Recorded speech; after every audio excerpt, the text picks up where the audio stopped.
ऐसे सिंबल्स का भी आप लोग देख सकते हो कि डॉट है, ब्रैकेट है, इसका वैल्यू क्या होता है। ब्लैंक्स का भी यहाँ तक की वैल्यू हम लोग यानी कि ब्लैंक की और 32 का देख लो, ये और भी ज़्यादा होशियार। ये किस तरीके से क्या करता है, ये जितने भी कैरेक्टर्स हैं, चाहे वो छोटा हो, हल्का हो या भारी हो, सबको 4 बाइट वाले में ही स्टोर करता है। ठीक है, यहाँ पे हमें सब टू के जितने भी टू हैं उन सबके ऊपर पावर लगाते हुए, पावर देखो कैसे लगाएंगे। जैसे 0 है तो यहाँ पे 1 हो गया, यहाँ पे 1 है तो यहाँ पे 0 हो गया, यहाँ पे 0 है तो यहाँ पे 1 हो गया, यहाँ पे 1 है तो यहाँ पे 0 हो गया। बाइनरी एडिशन का बेसिकली सिर्फ और सिर्फ 4 सिंपल सा रूल होता है। इनको अगर आपने जान लिया तो फिर कितना भी बड़ा बाइनरी का नंबर दे दो ऐड करने के लिए, आप लोग बहुत ही सिंपल से कर दोगे। सबसे types of digital number system, इसको हम लोग देखते हैं टेबल की मदद से बहुत ही अच्छे तरीके से। टेबल की मदद से हमें समझना ईजी हो जाता है, इसलिए मैं कोशिश करता हूँ कि टेबल के थ्रू ही आपको एक्सप्लेन करूँ। बहुत एक बाइट में हमारे पास 8 बिट्स होते हैं, 8 बिट्स। ठीक है, 8 बिट्स को मिला के बाइट बनता है, 4 बिट्स को मिला के निबल बनता है। ये सब छोटी छोटी चीज़ें MCQ वगैरह में पूछ ली जाती है। ठीक है, ये 32 का देख लो, ये और भी ज़्यादा होशियार। ये किस तरीके से क्या करता है, ये जितने भी कैरेक्टर्स हैं, चाहे वो छोटा हो, हल्का हो या भारी हो, सबको 4 बाइट वाले में ही स्टोर करता है। ठीक है, हेलो दोस्तों, तो आज की इस वाली वीडियो में हम लोग पढ़ने वाले हैं class 11th computer science with Python का सेकंड चैप्टर, जिसका नेम है डेटा रिप्रेजेंटेशन। इस चैप्टर को हम लोग वन शॉट में जितने कम से कम टाइम में हो सकेगा कवर करेंगे और सारी चीज़ों को बहुत ही अच्छे तरीके से समझेंगे। एक एक कॉन्सेप्ट को, एक एक इम्पॉर्टेंट पॉइंट को मैं आपको बहुत ही ईजी लैंग्वेज में समझाने की कोशिश करूँगा। तो चलिए बिना किसी टाइम को वेस्ट किए अब आगे चलते हैं। सबसे पहले तो हम लोग देख लेते हैं कि इस चैप्टर में हम लोग पढ़ने क्या क्या वाले हैं। तो पहले हम लोग थोड़ा सा एक इंट्रोडक्शन करेंगे कि आखिर डेटा रिप्रेजेंटेशन होता क्या है और डेटा क्या होता है, बाकी चीज़ें, कुछ बेसिक चीज़ें पढ़ेंगे। फिर हम लोग पढ़ेंगे डिजिटल नंबर सिस्टम के बारे में कि डिजिटल नंबर सिस्टम क्या होता है, कितने टाइप्स के ये होते हैं। उसके बाद से फिर हम लोग पढ़ेंगे नंबर कन्वर्जन, मतलब जो भी अलग अलग नंबर सिस्टम होते हैं उनके बीच में कन्वर्जन कैसे होता है, जैसे बाइनरी से हेक्स, हेक्स से ऑक्टल करना और डेसिमल से बाइनरी, मतलब ये सारे जितने भी कन्वर्जन होते हैं उन सारी चीज़ों को हम लोग देखेंगे बहुत ही अच्छे तरीके से, अच्छे अच्छे क्वेश्चंस के साथ इसको हम लोग करेंगे। और उसके बाद से हम लोग पढ़ेंगे यहाँ पर कैरेक्टर रिप्रेजेंटेशन। कैरेक्टर रिप्रेजेंटेशन में हमारे पास यहाँ पे दो चीज़ें आती हैं, एक होता है ASCII, एक होता है ISCII। ये क्या होते हैं ये हम लोग आगे वीडियो में डिस्कस करेंगे बहुत ही अच्छे तरीके से। उसके बाद से फिर हम लोग यूनिकोड को पढ़ेंगे, जो हमारा लास्ट टॉपिक है यूनिकोड। इसको हम लोग बहुत ही अच्छे तरीके से समझेंगे कि यूनिकोड क्या होता है और बाकी UTF-8, UTF-16, UTF-32 ये सारी चीज़ें क्या होती हैं, ये सारी चीज़ें यूनिकोड के अंदर आएंगी।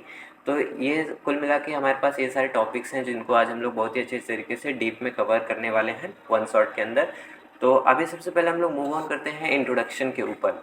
तो बेसिकली डेटा रिप्रेजेंटेशन होता क्या है, हम लोग पहले सबसे पहले तो ये समझते हैं कि कंप्यूटर में हम लोग को अलग अलग तरीके के डेटा को रिप्रेजेंट करना होता है, जैसे कि नंबर हो गया, कैरेक्टर हो गया, इमेज हो गया, ऑडियो हो गया। तो जिस मेथड का यूज़ करके हम लोग डेटा जैसे कि नंबर, कैरेक्टर, इमेज, ऑडियो, इन सबको इनकोड करके जिस तरीके से हम लोग रिप्रेजेंट करते हैं, जिस मेथड को यूज़ करके, उसी को हम लोग डेटा रिप्रेजेंटेशन बोलते हैं। ठीक है, तो यहाँ पे डेफिनेशन देख लेते हैं क्या है। Data representation is the method use to encode data. अब डेटा किस टाइप का डेटा हमें इनकोड करना है, जैसे नंबर्स हो गया, कैरेक्टर्स हो गया, इमेज हो गया, ऑडियो हो गया, इस टाइप के जो डेटा है इनको कंप्यूटर मेमोरी में इनकोड करने के मेथड को ही हम लोग डेटा रिप्रेजेंटेशन कहते हैं। ठीक है, तो अब यहाँ पे एक चीज़ समझने वाली बात क्या है कि कंप्यूटर जो होता है वो इलेक्ट्रिसिटी से चलता है, ये सबको पता है। ठीक है, तो यहाँ पर जितना भी डेटा होता है वो बाइनरी डिजिट के फॉर्म में स्टोर किया होता है, जिसका मतलब है जीरोज़ और वन। अब ये जीरोज़ वन क्या होता है, यहाँ ऑन ऑफ स्टेट्स लिखा है, इसका मतलब क्या होता है, तो इसको बहुत ही आराम से समझो। देखो होता क्या है कि कंप्यूटर हमारा इलेक्ट्रिसिटी पे काम करता है। इलेक्ट्रिसिटी से हमें वोल्टेज के बारे में तो अंदाज़ा हुआ है कि वोल्टेज क्या होता है। तो अब क्या करते हैं हम लोग कि कंप्यूटर में अगर हम लोग अलग अलग वोल्टेज को दिखाएंगे तो फिर बहुत ही ज़्यादा मुश्किल हो जाएगा कि मतलब कि इतने वोल्टेज पे अगर हम लोग पर्टिकुलर वोल्टेज का जैसे कि 5 वोल्टेज, 4 वोल्टेज, 3 वोल्टेज, अगर हम लोग इस तरीके से वोल्टेज रखेंगे तो फिर बहुत ही ज़्यादा कॉम्प्लेक्स हो जाएगा कि हर वोल्टेज के लिए अलग ये टास्क वो टास्क। तो कंप्यूटर क्या करता है, सिर्फ और सिर्फ दो टाइप के वोल्टेज पे काम करता है। एक होता है हाई वोल्टेज और एक होता है लो वोल्टेज। जब हाई वोल्टेज होता है तो हम लोग उसको 1 कहते हैं। ठीक है, हाई वोल्टेज का वैल्यू 1 होता है और लो वोल्टेज का वैल्यू 0 होता है। अब इसको आप लोग ऑन ऑफ के तरीके से समझ सकते हो कि जैसे ऑन का मतलब 1, ऑफ का मतलब 0। तो ऐसे कंप्यूटर में क्या होता है कि चीज़ों को समझने के लिए कंप्यूटर दो वोल्टेज पे काम करता है, एक होता है हाई वोल्टेज, एक होता है लो वोल्टेज।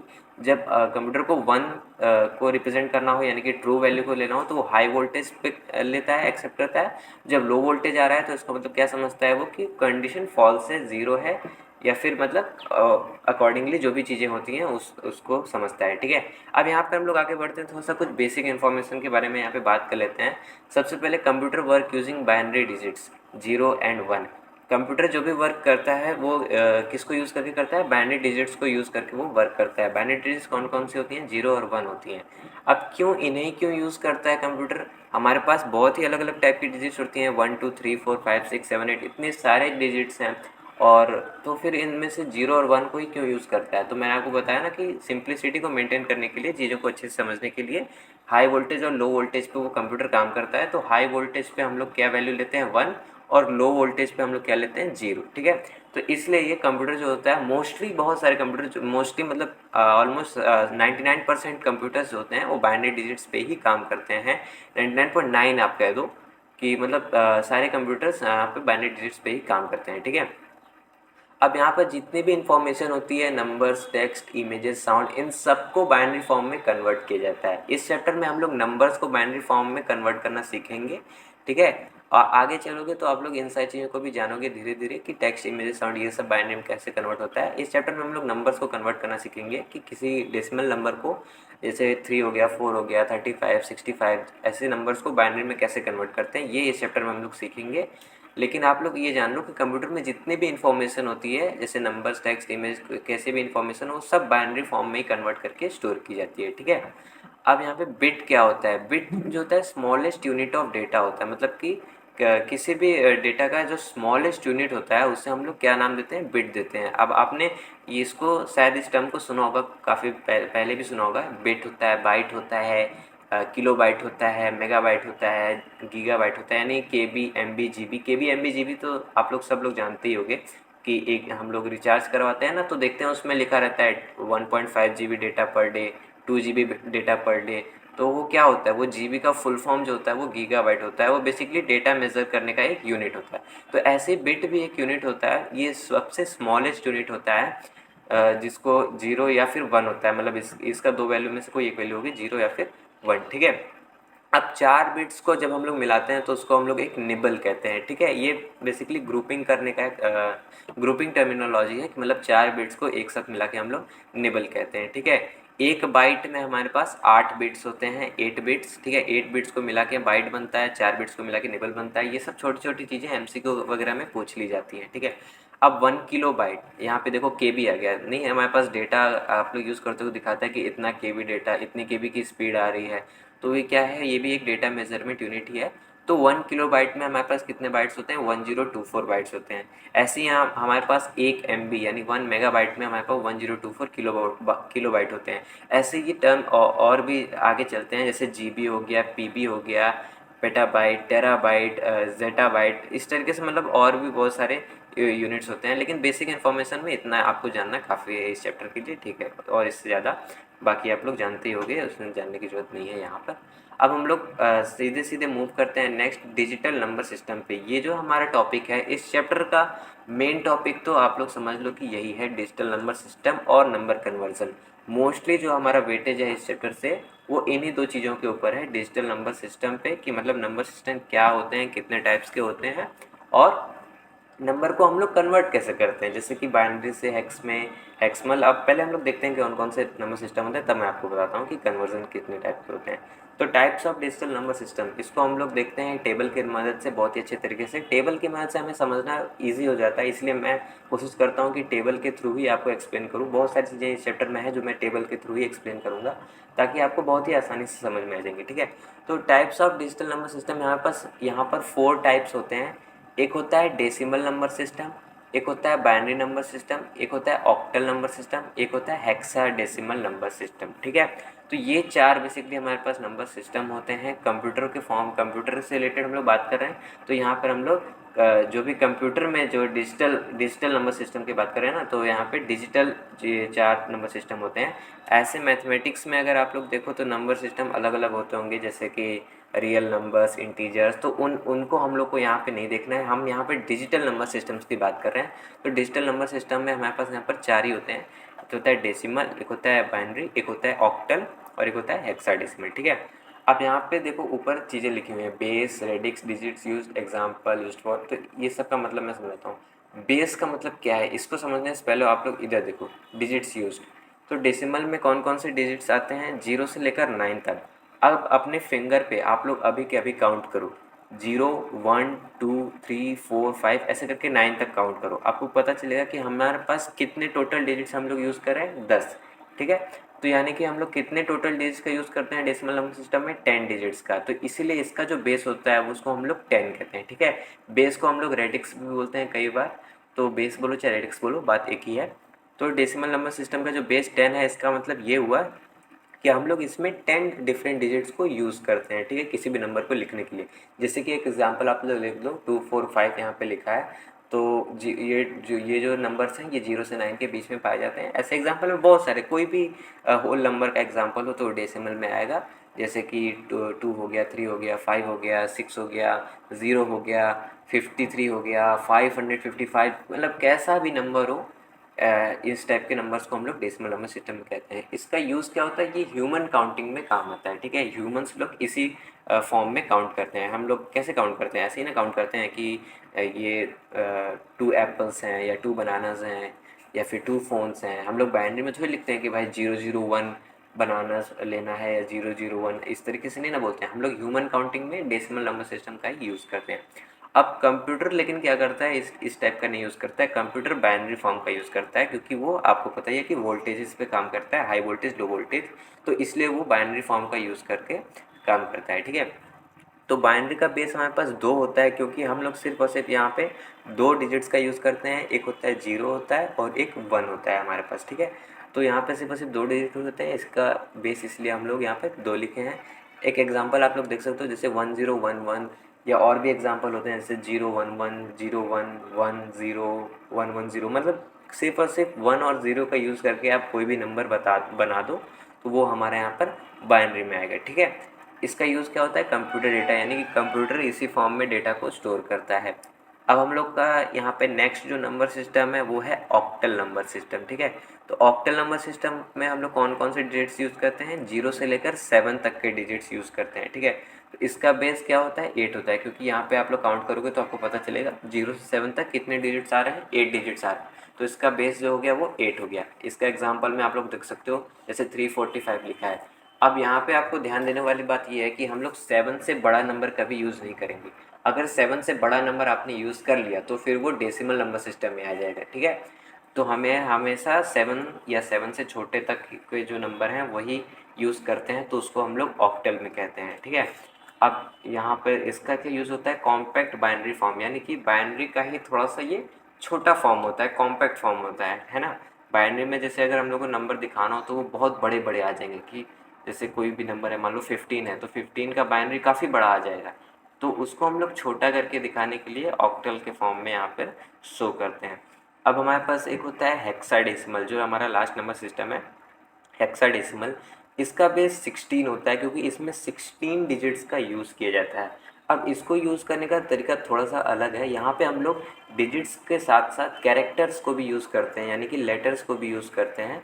तो जैसे कि यहाँ पे पहले तो डिजिट्स देख लो, 0 से लेकर 9 तक के सारे डिजिट्स यूज़ करेंगे, यानी कि डेसिमल वाले हम लोग सारे डिजिट्स यहाँ पे यूज़ करेंगे। अब 9 के बाद जो नंबर आएगा, बाद यानी कि 10 से लेकर 15 तक के जो जो भी नंबर्स आएंगे उनको हम लोग किससे रिप्रेजेंट करेंगे, ए से लेकर एफ तक के जो लेटर्स होते हैं उनसे, यानी कि A B C D E F तक के जो लेटर्स होते हैं उनसे हम लोग रिप्रेजेंट करेंगे 10 से लेकर 15 तक के नंबर्स को। ठीक है।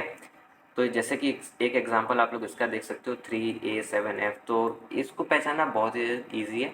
किसी भी अगर नंबर में आपको यहाँ पे लेटर्स टाइप के दिख रहे हैं तो आप लोग समझ जाना कि ये हेक्साडेसिमल फॉर्मेट में लिखा हुआ है। अब इसका यूज़ क्या होता है आप लोग देख लो, ये मेमोरी एड्रेसेस, यानी कि मेमोरी का जो एड्रेसेस होते हैं उनको डिनोट करने के लिए यूज़ होता है। प्लस कलर कोड्स तो आपने देखा ही होगा कि अगर आपने यूज़ किया होगा हेक्स कोड, हम लोग बोलते हैं ना कलर का हेक्स कोड क्या है, #FFFF, #000, #01, F3, इस तरीके से मतलब बहुत सारे कलर्स जो होते हैं उनको हम लोग यूनिक यूनिक कोड्स देते हैं, ठीक है, जिससे हम लोग एक पर्टिकुलर कलर को दिखा सकते हैं, बना सकते हैं। तो इस तरीके से इस कलर कोड्स को से दिखाने के लिए हम लोग हेक्साडेसिमल नंबर सिस्टम फॉर्मेट का यूज़ करते हैं, ठीक है। तो यहाँ पे हमारा जो नेक्स्ट टॉपिक है वो है नंबर कन्वर्ज़न, ठीक है। तो नंबर कन्वर्ज़न को बेसिकली ये जो हमारा टॉपिक है बहुत ही ज़्यादा अच्छा टॉपिक, बहुत ही वेटेज वाला टॉपिक है, मतलब कि इसमें इस चैप्टर का अगर देखा जाए तो मेन जो भी भार लेके चलता है वो यही टॉपिक लेके चलता है, नंबर कन्वर्ज़न की। मतलब डिफरेंट डिफरेंट नंबर सिस्टम में हम लोग एक दूसरे में कन्वर्ट कैसे करते हैं एक दूसरे को, ठीक है। जैसे बाइनरी को डेसिमल में कैसे करते हैं, डेसिमल को बाइनरी में कैसे करते हैं, हेक्स को ऑक्टल में कैसे करते हैं, ऑक्टल को हेक्स में कैसे करते हैं। तो इन सारी चीज़ों को हम लोग किस तरीके से कन्वर्ट करते हैं वो चीज़ें हम लोग इसमें देखेंगे कि नंबर कन्वर्जन में क्या स्टेप्स होते हैं, क्या मेथड्स होते हैं, कैसे सॉल्व करना है क्वेश्चंस को, और बहुत सारी चीज़ें, अलग अलग चीज़ें हम लोग इस टॉपिक के अंदर देखने वाले हैं। इसको करने का बाद मैं आपको एक ट्रिक भी बताऊंगा, एक चीट शीट टाइप एक टेबल दूंगा जिसमें सारी चीज़ें लिखी रहेंगी कि मतलब किस फॉर्म से किस में कन्वर्ट करना है तो हमें क्या करना है, ठीक है। तो सबसे पहले तो मैं आपको एक एक क्वेश्चन के थ्रू सॉल्व करके इसको बताता हूँ कि कैसे हम लोग नंबर कन्वर्ट करते हैं, ठीक है। जितने भी नंबर कन्वर्जन है उन सबको मैं आपको एग्जांपल्स, अच्छे से एग्जांपल के साथ कन्वर्ट करके स्टेप वाइज बताता हूँ कि आपको कैसे क्या करना है। तो चलिए चलते हैं आगे। तो चलो अब हम लोग देखते हैं कि नंबर कन्वर्जन हम लोग कैसे करने वाले हैं। जितने भी टाइप के नंबर कन्वर्जन्स आपके सिलेबस में दिए हैं उन सबको देखते हैं एक एक करके, और कुछ एग्जांपल्स के साथ देखेंगे कि कैसे करना है, हमें कौन सा नंबर कन्वर्जन में कौन सा स्टेप यूज़ करना है।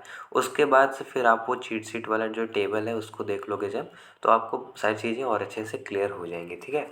तो चलो सबसे पहले चलते हैं हम लोग अपने फर्स्ट नंबर कन्वर्जन की तरफ। तो फर्स्ट वाला हमारा कौन सा है, डेसिमल से हमें करना है बाइनरी में कन्वर्जन, ठीक है।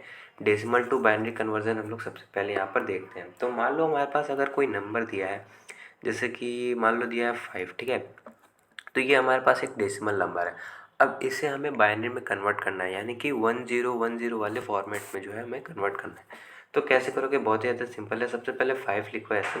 अब इसे हमें 2 से डिवाइड करना है, ठीक है। 2 से हमें डिवाइड करते हुए जाना है, और इस तरीके से कुछ हमें पहले बना लेना। फिर हम इसे 2 से डिवाइड करते हुए जाएंगे, जैसे 2 2 जब 4 जाएगा तो 2 बार में जाएगा। अब यहाँ पे देखो रिमाइंडर क्या बचेगा, ठीक है। रिमाइंडर बचेगा हमारा 1, क्योंकि 2 2 इंटू 2 4 होता है, 5 - 4 1 होगा, तो यहाँ पे हम लोग 1 यहाँ पे साइड में लिख देंगे। अब इसको फिर से 2 से हम लोग डिवाइड करेंगे, तो अब ये पूरा 1 बार में चला जाएगा, तो फिर यहाँ पे चला जाएगा 0, हमारे पास रिमाइंडर आ जाएगा, ठीक है। तो अब यहाँ पे हमें क्या मिला, देखो 1 1 मिला, 0 मिला और 1 मिला, ठीक है। तो इसको ऐसे साइड में लिखो 1 0 1, या फिर आप यहाँ से भी एज्यूम कर सकते हो। और इसे हमें नीचे से ऊपर की तरफ लिखना है, ठीक है। नीचे से ऊपर की तरफ हमेशा याद रखना, नीचे से ऊपर की तरफ, जो कि ये सिमेट्रिकल मिल गया हमें, यानी 101 मिल गया है। तो ये आंसर तो हमारा इसी तरीके से आएगा। लेकिन अभी दूसरा एग्जांपल देखेंगे तो आपको क्लियर हो जाएगा कि मैं करना क्या चाह रहा हूँ। जैसे कि एक कोई और एग्जांपल लेते हैं, मान लो 11 लेते हैं, ठीक है। मान लो 11 हमने ले लिया। अब इसे अगर हमें कन्वर्ट करना है बाइनरी में तो कैसे करेंगे, सबसे पहले इस तरीके से आपको स्ट्रक्चर बना लेना है, ठीक है। और इसे 2 से डिवाइड करते हुए जाना है, तो 2 5 जा 10 10 बार में जाएगा, तो रिमाइंडर 1 बचेगा, ठीक है। अब इसको फिर से 2 से डिवाइड करो तो 2 2 जा जाएगा, तो फिर रिमाइंडर हमारा 1 बचेगा। फिर इसको 2 से फिर से डिवाइड करो तो 2 1 टाइम में जाएगा, फिर 0 बचेगा।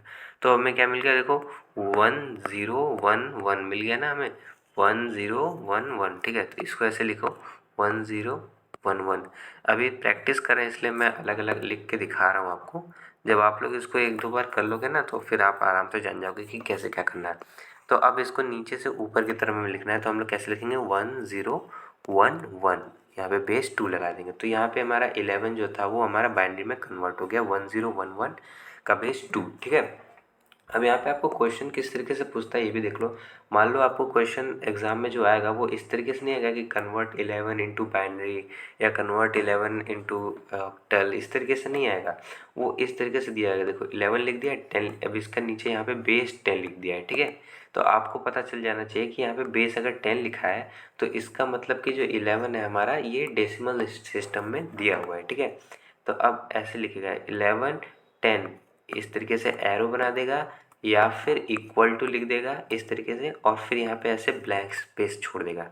और ब्लैंक स्पेस छोड़ने के बाद यहाँ पे या तो वो 2 लिख देगा या फिर 8 लिख देगा या 16 लिख देगा, कुछ भी लिख सकता है। तो 2 का मतलब लिख दिया तो इसका मतलब 2 किसका बेस होता है, बाइनरी का बेस होता है, तो यहाँ पे वो बाइनरी नंबर हो जाएगा। ठीक है, ऐसे ही अगर मान लो यहाँ पे 8 लिख दिया होता, अगर 8 लिखा होता तो मतलब आपको समझ जाना था कि वो उसमें क्या बोलते हैं ऑक्टल में कन्वर्ट करना है। ठीक है, ऐसे 16 लिख देगा तो मतलब हेक्साडेसिमल में। तो आपको इस तरीके से मतलब समझ जाना है कि यहाँ पे बेस जो भी दिया होगा उसके अकॉर्डिंग हमें कन्वर्जन करना है। ठीक है, तो ये आपको थोड़ा सा मैंने बता दिया आउट ऑफ द वे जाके कि मतलब क्वेश्चन किस तरीके से आते हैं। ठीक है, ऐसे ही एक और हम लोग कन्वर्जन करके देख लेते हैं। मान लो 43 दिया है, ठीक है, 43 दिया है डेसिमल में, इसे हमें कन्वर्ट करना है अगर बाइनरी में, तो कैसे करेंगे, तो वही सेम चीज़ है, ऐसे डिवाइड करते हुए चलो 2 से आपको डिवाइड करते हुए जाना है। तो फिर जो भी रिमाइंडर यहाँ पर मिलता जाएगा उसको आपको लिखते हुए जाना है, फिर उसको नीचे से ऊपर की तरफ में करना है। ठीक है, इसको हम लोग करके देख लेते हैं एक बार। पेन हल्का सा मैं पेन को छोटा कर देता हूँ। हाँ चलो, 43 को आप करके देखते हैं। ठीक है, यहाँ पे इस तरीके से 2 से डिवाइड, तो ये कितनी बार में जाएगा, सबसे पहले जाएगा 2 इंटू 21, 42 होता है ना, हाँ तो 21 बार में जाएगा। इसका रिमाइंडर 1 बचेगा, फिर से डिवाइड करो तो 2 10 टाइम्स में जाएगा, और इसका रिमाइंडर फिर से 1 बचेगा, फिर ये जाएगा 2 5 टाइम्स में, और अब रिमाइंडर 0 बचेगा, कुछ नहीं बचेगा, यानी कि फिर 2 2 टाइम्स में, तो रिमाइंडर 1 बचेगा, फिर 2 1 टाइम में। ठीक है, तो इसका रिमाइंडर 0। तो हमारे पास देखो क्या मिल गया, 1 0 1 0 1 1। ठीक है, तो चूंकि नीचे से ऊपर की तरफ लिखना है तो हम लोग कैसे लिख देंगे, 1 0 1 0 1 1 का बेस 2। ठीक है, तो ये हमारे पास देख लो 43 जो डेसिमल में था हमने इसको बाइनरी में कन्वर्ट करके लिख दिया। तो ऐसे ही बहुत ही सिंपल होता है, कोई ज़्यादा टफ नहीं होता है, इसमें कोई दिक्कत नहीं है। ठीक है, ऐसे ही सिंपली आप लोग इसको कन्वर्जन करते हो। अब एक और चीज़ देख लेते हैं हम लोग कि मान लो अगर हमारे पास पॉइंट में दिया हो कोई भी नंबर, जैसे कि मान लो हमें दिया है रुको 5.70। ठीक है, मान लो इस तरीके से हमारे पास नंबर दिया है, तो अब इस तरीके के नंबर को हम लोग कैसे बाइनरी में कन्वर्ट करते हैं। तो देखो यहाँ पे ना 2 पार्ट होते हैं इस नंबर के। ये वाला जो पार्ट होता है इसको हम लोग कहते हैं इंटीग्रल पार्ट। ठीक है, और ये वाला जो पार्ट होता है इसको हम लोग बोलते हैं फ्रैक्शनल पार्ट। तो हम लोग फ्रैक्शनल पार्ट को अलग कन्वर्ट करते हैं, इंटीग्रल पार्ट को अलग कन्वर्ट करते हैं। तो देख लेते हैं, जैसे पहले देखो ये इंटीग्रल पार्ट जो है 5, इसको आप लोग कन्वर्ट कर ही लोगे, सेम वैसे डिवाइड करके हमें करना रहता है। ठीक है, फ्रैक्शनल पार्ट को कैसे कन्वर्ट करना है, मान लो देखो 5 निकाल दोगे तो हमारे पास फ्रैक्शनल पार्ट क्या बचेगा, ये बचेगा ना 70। तो हमें क्या करना है कि इसको 2, जैसे हम लोग उस वाले में 2 से डिवाइड करते थे, इस वाले में हमें 2 से मल्टीप्लाई करना है। ठीक है, तो यहाँ पे 0.70 लिखा है, इसको हम लोग 2 से ऐसे मल्टीप्लाई करेंगे। तो यहाँ पे जब हम लोग 2 से मल्टीप्लाई करेंगे तो हमारे पास जो भी आएगा, जैसे अभी तो 1.4 आएगा। ठीक है, 1.4 आएगा, तो हमें क्या करना है कि ये जो 1 है इसको हमें साइड में लिख लेना है। ठीक है, 1 साइड में लिख लेना, और फिर ये जो फ्रैक्शन वाला पार्ट है 0.4 वाला, इसको अब हमें दोबारा 2 से मल्टीप्लाई करना है। ठीक है, तो ऐसे हमें सो ऑन करते हुए जाना है जब तक कि हमारा फ्रैक्शनल पार्ट 0 नहीं हो जाए, ख़त्म नहीं हो जाए, तब तक हमें इस तरीके से करते हुए जाना है। और फिर जो भी मिलेगा, मान लो 1 0 1 0 1 1 जो भी मिलता हुआ आएगा उसे साइड में नोट करते जाना है।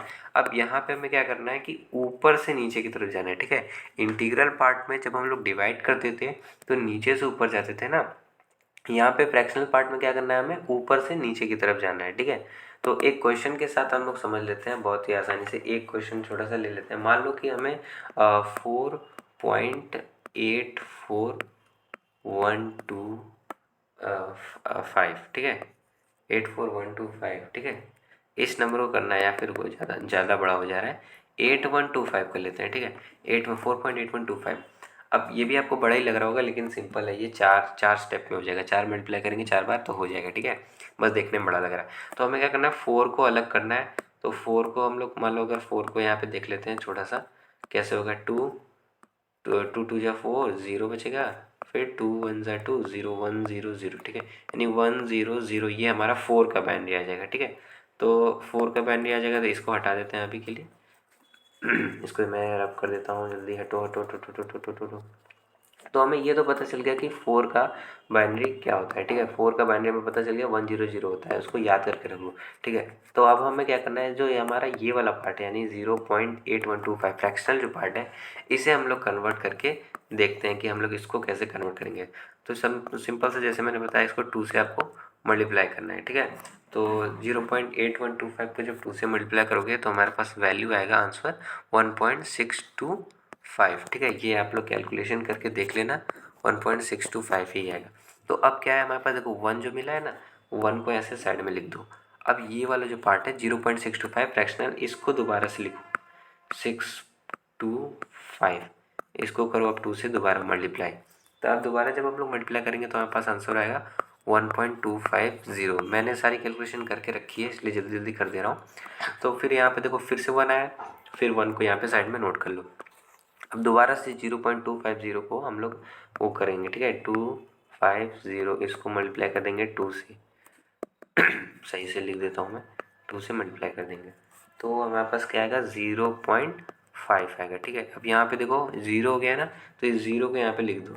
अब यहाँ पे फिर 0.5 को हम लोग मल्टीप्लाई करेंगे, 0.5 को मल्टीप्लाई करेंगे 2 से, तो हमारे पास आंसर आएगा 1। तो अब देखो यहाँ पे 1 हो गया, सारा खत्म हो गया ना, सब फ्रैक्शनल पार्ट यहाँ पे 0 हो गया, तो हम लोग यहाँ पे सिंपली 1 लिख देंगे, ठीक है।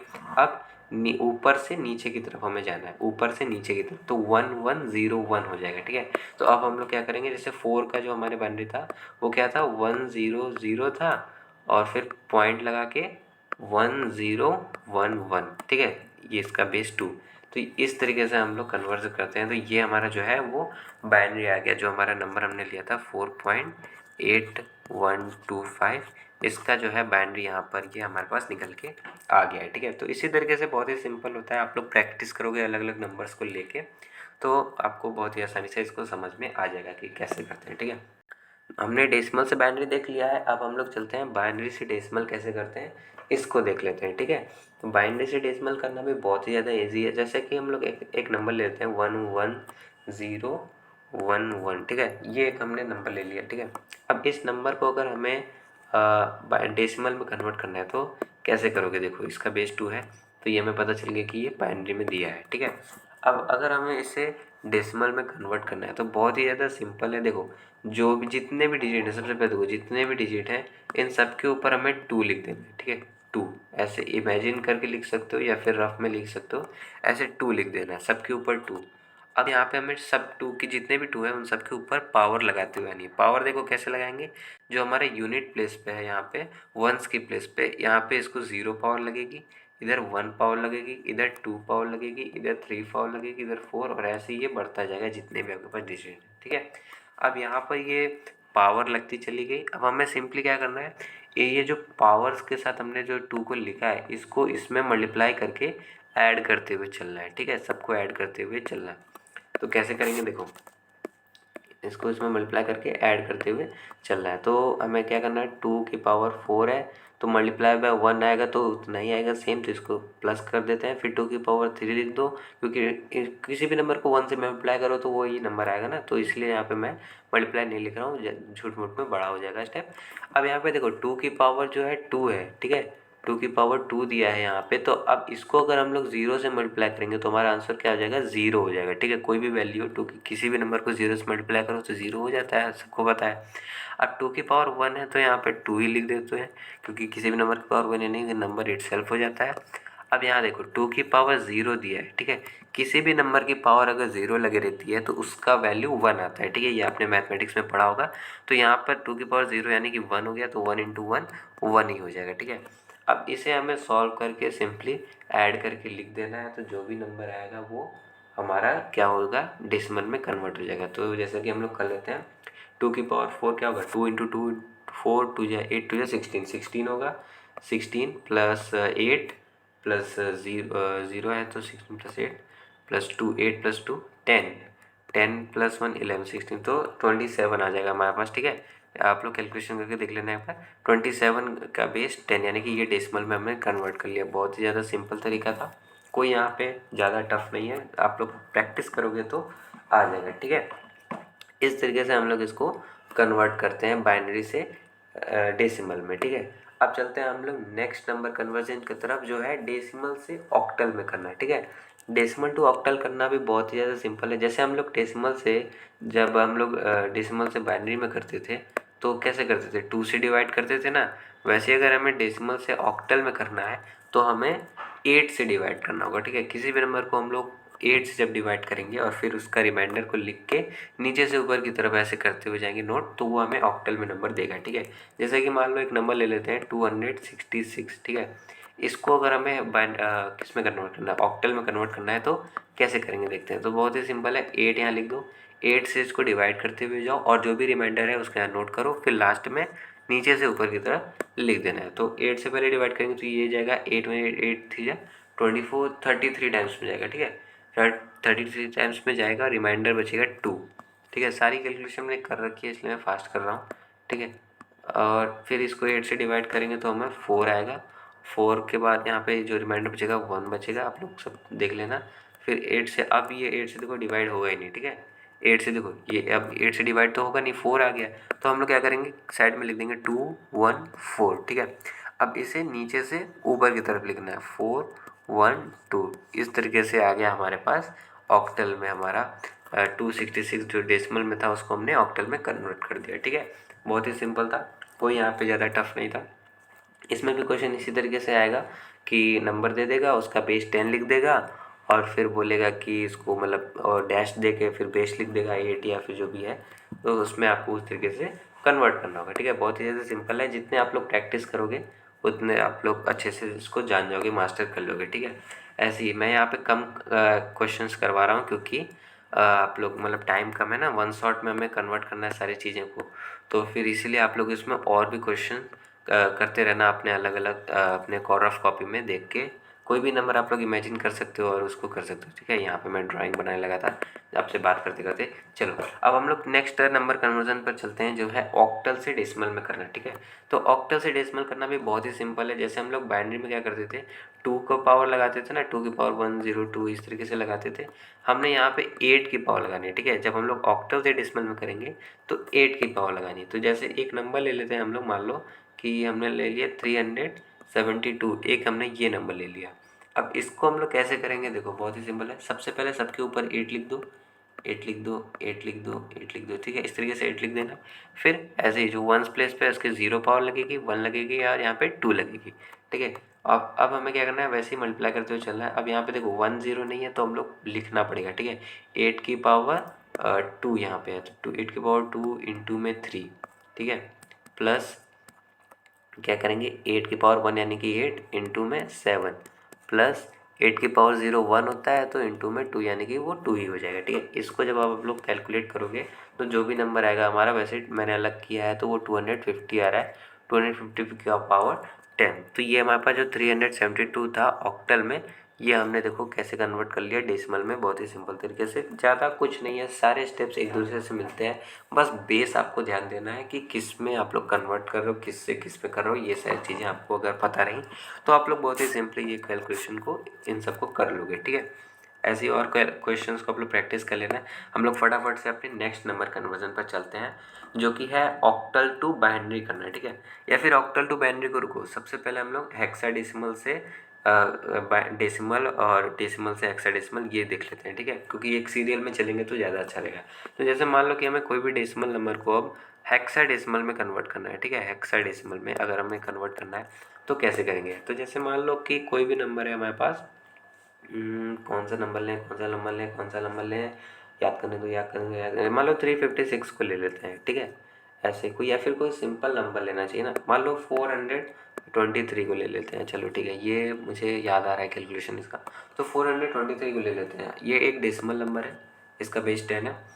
अब अगर हमें इसे हेक्स में कन्वर्ट करना है तो कैसे करेंगे, देखो जैसे कि अभी तक हम लोग करते हुए आ रहे हैं कि किसी भी डेसिमल नंबर को जिस भी दूसरे नंबर में कन्वर्ट करना है उसके बेस से डिवाइड मल्टीप्लाई, तो वैसे इसको भी करना है। तो हम लोग हेक्साडेसिमल में कन्वर्ट करने वाले हैं ना इसको, तो उसका बेस 16 होता है, तो हम लोग इसको 16 से डिवाइड कर देंगे। तो यहाँ पे एक ले लेते हैं, 16 से ऐसे लिख देते हैं 423, इसको हम लोग डिवाइड करेंगे और फिर जो भी रिमाइंडर आएगा उसको ऐसे नोट करेंगे। अब यहाँ पे एक चीज़ जो ध्यान देने वाली बात है वो भी मैं आपको आगे बताता हूँ। सबसे पहले सॉल्व करते हैं। तो 16 ये 26 टाइम्स में जाएगा, रिमाइंडर बचेगा 7। सारी कैलकुलेशन मैंने अलग कर रखी है, मैं बार बार बोल रहा हूँ, इसलिए आप लोग ये मत सोचना कि ये इतना फास्ट कैसे कर रहा है। कोई मैं कैलकुलेटर नहीं हूँ, मैं भी एक इंसान हूँ, मैंने अलग साइड में कर रखा है, इसलिए मैं फास्ट कर रहा हूँ, ठीक है। अब यहाँ पे फिर से 16 बार से करेंगे तो 1 बार में जाएगा ये, क्योंकि 16 टू 32 हो जाता है, तो 16 1 जा। अब यहाँ पे देखो हमारे पास क्या आएगा, रिमाइंडर 10 आएगा, ठीक है। तब यहाँ पे आप लोग 10 मत लिख देना, ठीक है, ये गलत हो जाएगा। हमें याद करना है कि हेक्साडेसिमल में आप लोग ध्यान देना कि उसका जो बेस होता है, मतलब जो डिजिट्स इसमें यूज़ होते हैं, वो नंबर्स के साथ साथ अल्फ़ाबेट्स भी यूज़ करता है, ठीक है। यानी कि 0 से लेकर 9 तक तो आपके नंबर्स होते हैं। अब उसके बाद क्या होता है, हमारे पास अल्फ़ाबेट्स होते हैं A से लेकर F तक, ठीक है। तो अब यहाँ पे आपको ध्यान देने वाली बात क्या है कि जैसे 9 से जब भी बड़ा आएगा, कोई भी नंबर अगर 9 से बड़ा आएगा, है ना, देखो इस तरीके से 9 से बड़ा, ठीक है। अगर 9 से बड़ा आएगा कोई भी नंबर, तो हम लोग वहाँ पे अल्फ़ाबेट्स का यूज़ करेंगे, जैसे A से लेकर F तक। तो कैसे करेंगे, देखो यहाँ पे 1 लिख देते हैं पहले। यहाँ पे मान लो 10 है, 11 है, 12 है, 13 है, 14 है और 15 है, ठीक है। इतने ही तक आपको रिमाइंडर आएगा, 15 से ज़्यादा नहीं आएगा। तो 10 अगर आता है तो आपको A लिखना है, 11 आता है तो B लिखना है, 12 आता है तो C लिखना है, 13 आता है तो D लिखना है, 14 आता है तो E लिखना है और 15 आता है तो F लिखना है। सब मैंने इसी में मर्ज कर दिया, इसको मुझे अलग करके दिखाना चाहिए था। मतलब आप लोग बेसिकली समझ जाओ कि मैं बताना आपको क्या चाह रहा हूँ, ठीक है। इस तरीके से मैं एक अलग लिख लेता हूँ पहले, अलग से साफ जगह पे। जैसे कि मान लो 10 है, 11 है, 12 है, 13 है, 14 है और रुको 14 है और यार 14 से इसे क्यों नहीं बन रहा है, बन जा भाई। 14 नहीं बन पा रहा है मुझसे।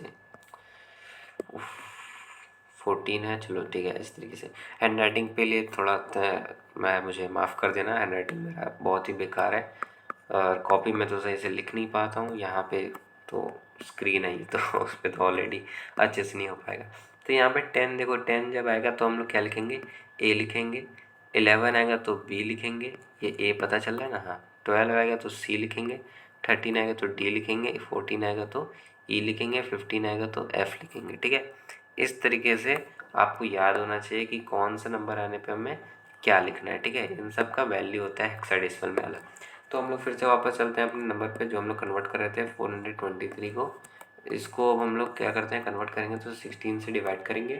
कितनी बार में जाएगा, 26 बार में जाएगा सबसे पहले, रिमाइंडर बचेगा 7। फिर 16 बार में जाएगा 1, रिमाइंडर बचेगा 10। तो 10 का क्या था, हमें A लिखना था, तो यहाँ पर A लिख देंगे और 1 जो बच गया, तो अब 1A7 यहाँ पर हमारे पास हो गया है, ठीक है। तो इसको हम लोग लिख देते हैं, जैसे अगर नीचे से ऊपर की तरफ लिखना है तो 1A7, ठीक है, इसका बेस 16। तो ये हमारे पास जो 423 नंबर था, इसको हमने हेक्साडेसिमल में कन्वर्ट कर लिया, ठीक है। बहुत ही इजी था। ऐसे ही एक और कर लेते हैं, मान लो 214 को ले लेते हैं, इसको भी कर लेते हैं। तो यहाँ पे एक इसको ऐसे बना लिया हमने, फिर 16 से करेंगे तो ये जाएगा 13 टाइम्स में और ये पहली बार में ख़त्म हो गया। देखो 16 और 6 और 13 टाइम्स में गया ना ये, तो अब 13 को हम लोग 16 से डिवाइड तो कर नहीं सकते, लेकिन 13 का वैल्यू क्या होता है, याद करो, D होता है, ठीक है।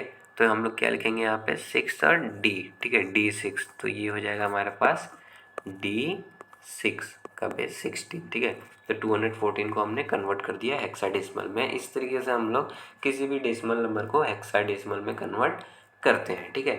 अब आगे चलते हैं हम लोग कि हेक्साडेसिमल से डेसिमल में कैसे कन्वर्ट करेंगे, ठीक है। हेक्स टू डेसिमल हम लोग कैसे करेंगे, हेक्स टू डेसिमल।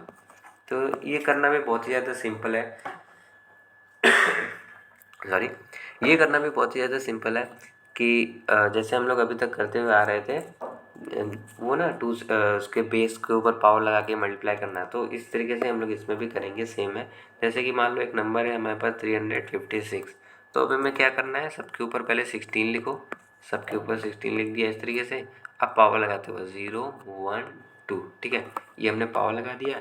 अब हम लोग क्या करेंगे, 16 की पावर 2 है, इंटू में 3 प्लस 16 की पावर यानी कि 16 और इंटू में 5 हो गया, प्लस 16 पावर 0 यानी कि 1 इंटू में 6 आ जाएगा, ठीक है। इसको आप लोग कैलकुलेट करके लाओगे, जो भी नंबर लाओगे वो हमारे पास हो जाएगा। इसका वैसे वैल्यू आएगा 856, 854, ये मैंने अलग कैलकुलेट करके रखा है, 854 आएगा। तो 356 जो हमारे पास हेक्स में था, हमने इसको देखो डेसिमल में कन्वर्ट कर लिया बहुत ही ईजी तरीके से। इसी तरीके से हम लोग करते हैं, कोई यहाँ पे ज़्यादा दिमाग लगाने वाली चीज़ नहीं है। अब एक और नंबर ले लेते हैं, मान लो 2AF, ठीक है। ये अगर दिया है तो कैसे करोगे, देखो सिंपल सा है, मतलब ज़्यादा कुछ आपको इसमें टफ नहीं है। सबके ऊपर 16 लिखो, कोई बात नहीं, ये पहला स्टेप तुम्हारा यही रहेगा। फिर उसके ऊपर 0 लगाओ, 1 2 पावर लिख दो। अब 16 इंटू की पावर 2 इंटू में 2 लिखो। अब 16 की पावर 1 16 ही होता है, इंटू में ए लिखा है, तो अब ए से मल्टीप्लाई कैसे करोगे, 16A बनाओगे क्या, नहीं नहीं नहीं, ए का वैल्यू क्या होता है हमें पता है, ए का वैल्यू 10 होता है, ठीक है, वही जो मैंने अभी पहले लिख के बताया था। तो इसको 10 से हम लोग मल्टीप्लाई करेंगे, ऐसे ही फिर 16 पावर 1 इंटू में, तो 1 हो जाएगा। तो एफ का वैल्यू कितना होता है, 15 होता है, ठीक है। इस तरीके से हमें करना है, हमें सारे अल्फ़ाबेट्स का वैल्यू पता होना चाहिए कि क्या होता है हेक्स में। जब इसको आप लोग कैलकुलेट करोगे तो आपके पास आंसर आएगा अप्रॉक्स 687, अप्रॉक्स क्या, इतना ही आएगा। को अच्छे से लिख दो पहले मैं, 687, ठीक है। ये हमारे पास कन्वर्ट हो गया हमारा डेसिमल में। तो इसी तरीके से हम लोग कन्वर्जन करते हैं, बहुत ही सिंपल होता है, ज़्यादा कुछ तामझाम नहीं होता है, इस तरीके से करते हैं। अब 3 और कन्वर्जन मुझे जहाँ तक लगता है कि बच गया है, उसको भी हम लोग देख लेते हैं। 3 या फिर 4 कन्वर्जन बचे हैं, ठीक है। तो सबसे पहले हम लोग देखते हैं कि अब ऑक्टल से हम लोग बाइनरी में कैसे करेंगे, ठीक है। ऑक्टल से बाइनरी में कैसे करेंगे, बहुत ही ज़्यादा ईजी होता है, कोई यहाँ पे तामझाम नहीं है। इसके लिए सबसे पहले देखो, अभी आपके स्क्रीन पे एक टेबल आ रहा होगा, ठीक है, ये अब आया, ठीक है। अब ये जो टेबल आ रहा है, इसको जल्दी से जल्दी फटाफट से कहीं या तो स्क्रीनशॉट ले लो, मतलब स्क्रीनशॉट ले लो क्या, एक रफ कॉपी लो, उस पर तुरंत ये टेबल बना लो, ठीक है। बहुत ही छोटा सा टेबल है, ज़्यादा तामझाम नहीं है, इसको आप लोग बना लो, ठीक है। इस टेबल को बना लो और फिर मैं जो बोल रहा हूँ उसको सुनो, सिंपल सी बात है, ठीक है। सुनोगे तो आपको पता चल जाएगा कि मतलब कैसे क्या करना है, ठीक है। ये टेबल आपने, आई होप कि आपने बना लिया होगा, पॉज करके बना लो वीडियो को। तो ये टेबल अब आपने बना ली है मुझे जहाँ तक लगता है। तो अब हम लोग देखते हैं कि हम लोग ऑक्टल से बाइनरी में कैसे करेंगे, ठीक है। तो यहाँ पे हमें सारा जो चीज़ है वो सब टेबल का ही काम है। तो मान लो एक नंबर हमारे पास दिया है 472, ठीक है। इसको ये ऑक्टल में दिया है, इसे हमें बाइनरी में कन्वर्ट करना है, ठीक है। हमें इसे बाइनरी में कन्वर्ट करना है। तो हम लोग कैसे करेंगे, देखो जो भी है आपका नंबर यहाँ पे दिया हुआ है, ये इन सबको अलग अलग बाइनरी में लिखते हैं, ठीक है। अब इन्हें बाइनरी में लिखेंगे कैसे, उसी टेबल के अकॉर्डिंग लिखेंगे। तो यहाँ पे देख लो, वो टेबल अगर आप लोग देखोगे तो उसमें 2 का वैल्यू देखो कितना दिया है बाइनरी में, 010 दिया होगा आई थिंक की, और 7 का कितना दिया होगा, 111 दिया होगा, 4 का कितना दिया है, 100 दिया है, ठीक है। तो इस तरीके से आपके पास यहाँ पर वैल्यू दिया है 100, 111, 010, ठीक है। ये हमारे पास हो गया, यहाँ पर जो हमारे पास बाइनरी देखो आ गया 472 का, ठीक है। इसी तरीके से हम लोग ऑक्टल से बाइनरी में करते हैं। एक और नंबर ले लेते हैं 5431, ठीक है, एक रैंडम नंबर ले लिया। अब 1 का वैल्यू देखो कितना है, 001 है, ठीक है। 3 का वैल्यू कितना है, 011 है, और 4 का वैल्यू कितना है, 100 है, ठीक है। 5 का वैल्यू कितना है, 101 है, ठीक है। तो अब हमें सबको साथ में जोड़ के लिख देना है, तो हमारे पास आ जाएगा, ठीक है। तो क्या आएगा, 101 100 011 001, ये हमारे पास आ गया है, ठीक है। इस तरीके से हम लोग इसको ऑक्टल से बाइनरी में कन्वर्ट करते हैं। अब ये भी नंबर कन्वर्जन कंप्लीट हो गया फटाफट से। मैं बहुत ही जल्दी जल्दी मैं आपको सारी चीज़ें एक्सप्लेन करके बता दे रहा हूँ। तो ठीक है, चलते हैं अब आगे जल्दी से। क्या अब हमारे पास क्या बचा है, बाइनरी टू ऑक्टल, ठीक है। तो बाइनरी से ऑक्टल में करना भी बहुत ही ज़्यादा ईजी है, बहुत ही सिंपल है, बहुत मतलब सारा चीज़ ही सिंपल है यार, बस आपको समझने की बात है। आप लोग अगर अच्छे से इसको सुन लिया, समझ लिया कि कैसे क्या करना है, तो आपके लिए सब कुछ ईजी हो जाएगा, ठीक है। तो एक हमारे पास एक नंबर लेते हैं, मान लो 100 अब मैं इनको अलग अलग क्यों लिख रहा हूँ, ये एक ही में है, अलग अलग में क्यों लिख रहा हूँ अभी आपको पता चलेगा। क्योंकि हम लोग जब भी बाइनरी से ऑक्टल में कन्वर्ट करेंगे तो हमेशा 3 का पेयर बनाएंगे, ठीक है। तो ऐसे आपके पास अगर मान लो 100 111 010, ठीक है, इस तरीके से अगर आपके पास दिया है तो आप लोग को हमेशा इसका 3 का पेयर बनाना है, ठीक है। 3 का पेयर जब बना लोगे फिर इसको अलग हम लोग ऑक्टल में लिखते हैं, ठीक है। तो इस तरीके से हमें करते हुए चलना है। और चलो अभी जब फटाफट से लिख लेते हैं, जैसे मान लो 100 111 010, ठीक है। अब आपने जो अभी टेबल बनाया था कुछ देर पहले उसको देखो, तो 010 का वैल्यू उसमें क्या होता है 2 होता है, 111 का वैल्यू क्या लिखा होगा 7 लिखा होगा, 100 का वैल्यू क्या होता है 4 होता है, ठीक है। ये उस टेबल में लिखा होगा, आपके टेबल जो अभी मैंने आपको दिखाया था उस टेबल में ये वैल्यू दी होगी, तो उसके अकॉर्डिंग आपको यहाँ पे लिखना होता है। बट सबसे पहले 3 का पेयर बनाओ और फिर वो वैल्यू टेबल के अकॉर्डिंग लिख दो, तो यहाँ पे हमारे पास क्या मिल जाएगा 472 मिल जाएगा हमारे ऑक्टल से बाइनरी में देखो बाइनरी से सॉरी 2 का बेस नहीं होगा, यहाँ पे 8 का बेस होगा, तो यहाँ पर मैं बाइनरी से ऑक्टल में कन्वर्ट कर लिया, ठीक है। अब मान लो कभी पेयर बनाते वक्त आपको नहीं बन पा रहा है पेयर, तो क्या करना है, ठीक है। इससे मान लो मैं देखता हूँ 010 110, ठीक है 110 इस तरीके से मान लो आपने बनाया 110 का पेयर बन गया, 010 बन गया। अब यहाँ पे देखो ये 2 अकेले 2 ही है सिर्फ यहाँ पे ना, 3 का पेयर तो नहीं बन रहा है, तो हम लोग क्या करते हैं यहाँ पे एक एक्स्ट्रा यहाँ पे 0 लगा देते हैं, ठीक है। अब जब 0 एक्स्ट्रा लगा दोगे आप लोग, तो यहाँ पे आपको देखो 3 का पेयर बन गया फाइनली, ठीक है। तो बहुत ही सिंपल है, इस तरीके से आप लोग बनाते हो। ऐसे मान लो अगर पॉइंट में दिया है, जैसे मान लो 010 110 पॉइंट करके दिया है 0101, ठीक है। तो यहाँ पे जब पॉइंट के इधर हम लोग बनाएंगे तो इस तरीके से पेयर बनाएंगे इधर से चलते हुए, जब पॉइंट के उधर हमें बनाना है तो इस तरीके से बनाएंगे। अब यहाँ पे देखो एक अकेला पड़ गया ना, तो यहाँ पे ये 0 0 2 ऐड कर देंगे, तब हमारे पास देखो यहाँ पे 3 का पेयर बन गया। ऐसे ही सबका 3 का पेयर जब बन जाएगा तो फिर उसको टेबल के अकॉर्डिंग उन सबका वैल्यू लिख के हम लोग उसको ऑक्टल में कन्वर्ट कर देंगे, ठीक है। तो इस तरीके से हम लोग बाइनरी से ऑक्टल में कन्वर्जन करते हैं। बहुत ही जल्दी से मैंने आपको इसको भी क्लियर करवा दिया, ठीक है। अब हम लोग चलते हैं कि हमारे नेक्स्ट जो हमारा शायद लास्ट कन्वर्जन है वो है hex to binary to hex में। दो कन्वर्जन बचे हैं, बाइनरी से हेक्स करना और हेक्स से बाइनरी करना, ठीक है। तो अब इसको आप लोग कैसे करोगे, बहुत ही सिंपल है, देखो समझ लो।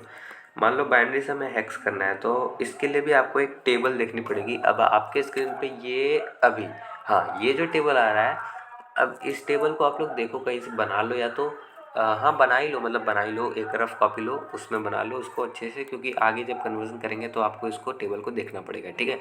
अभी आपको टेबल याद नहीं है, आप लोग याद कर लोगे तो फिर और भी आसान हो जाएगा आपको क्वेश्चंस को सॉल्व करना, ठीक है। इसको जल्दी से देख लो। तो आई होप कि आपने बना लिया होगा। तो अब जब बना लिया है तब आप लोग देखो, जैसे कि मान लो हमारे पास कोई नंबर है 0010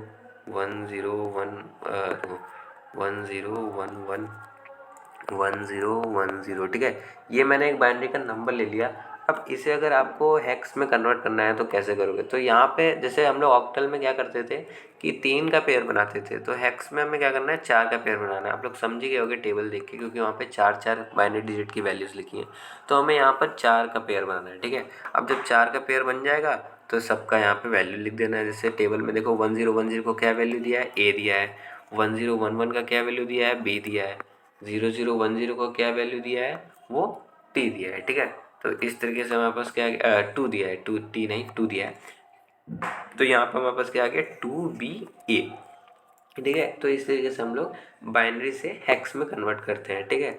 ऐसे ही मान लो यहाँ पे देख लो एक और नंबर ले लेते हैं 10 110 0.110 110 3 ले लिए क्या, हाँ ठीक है चलो।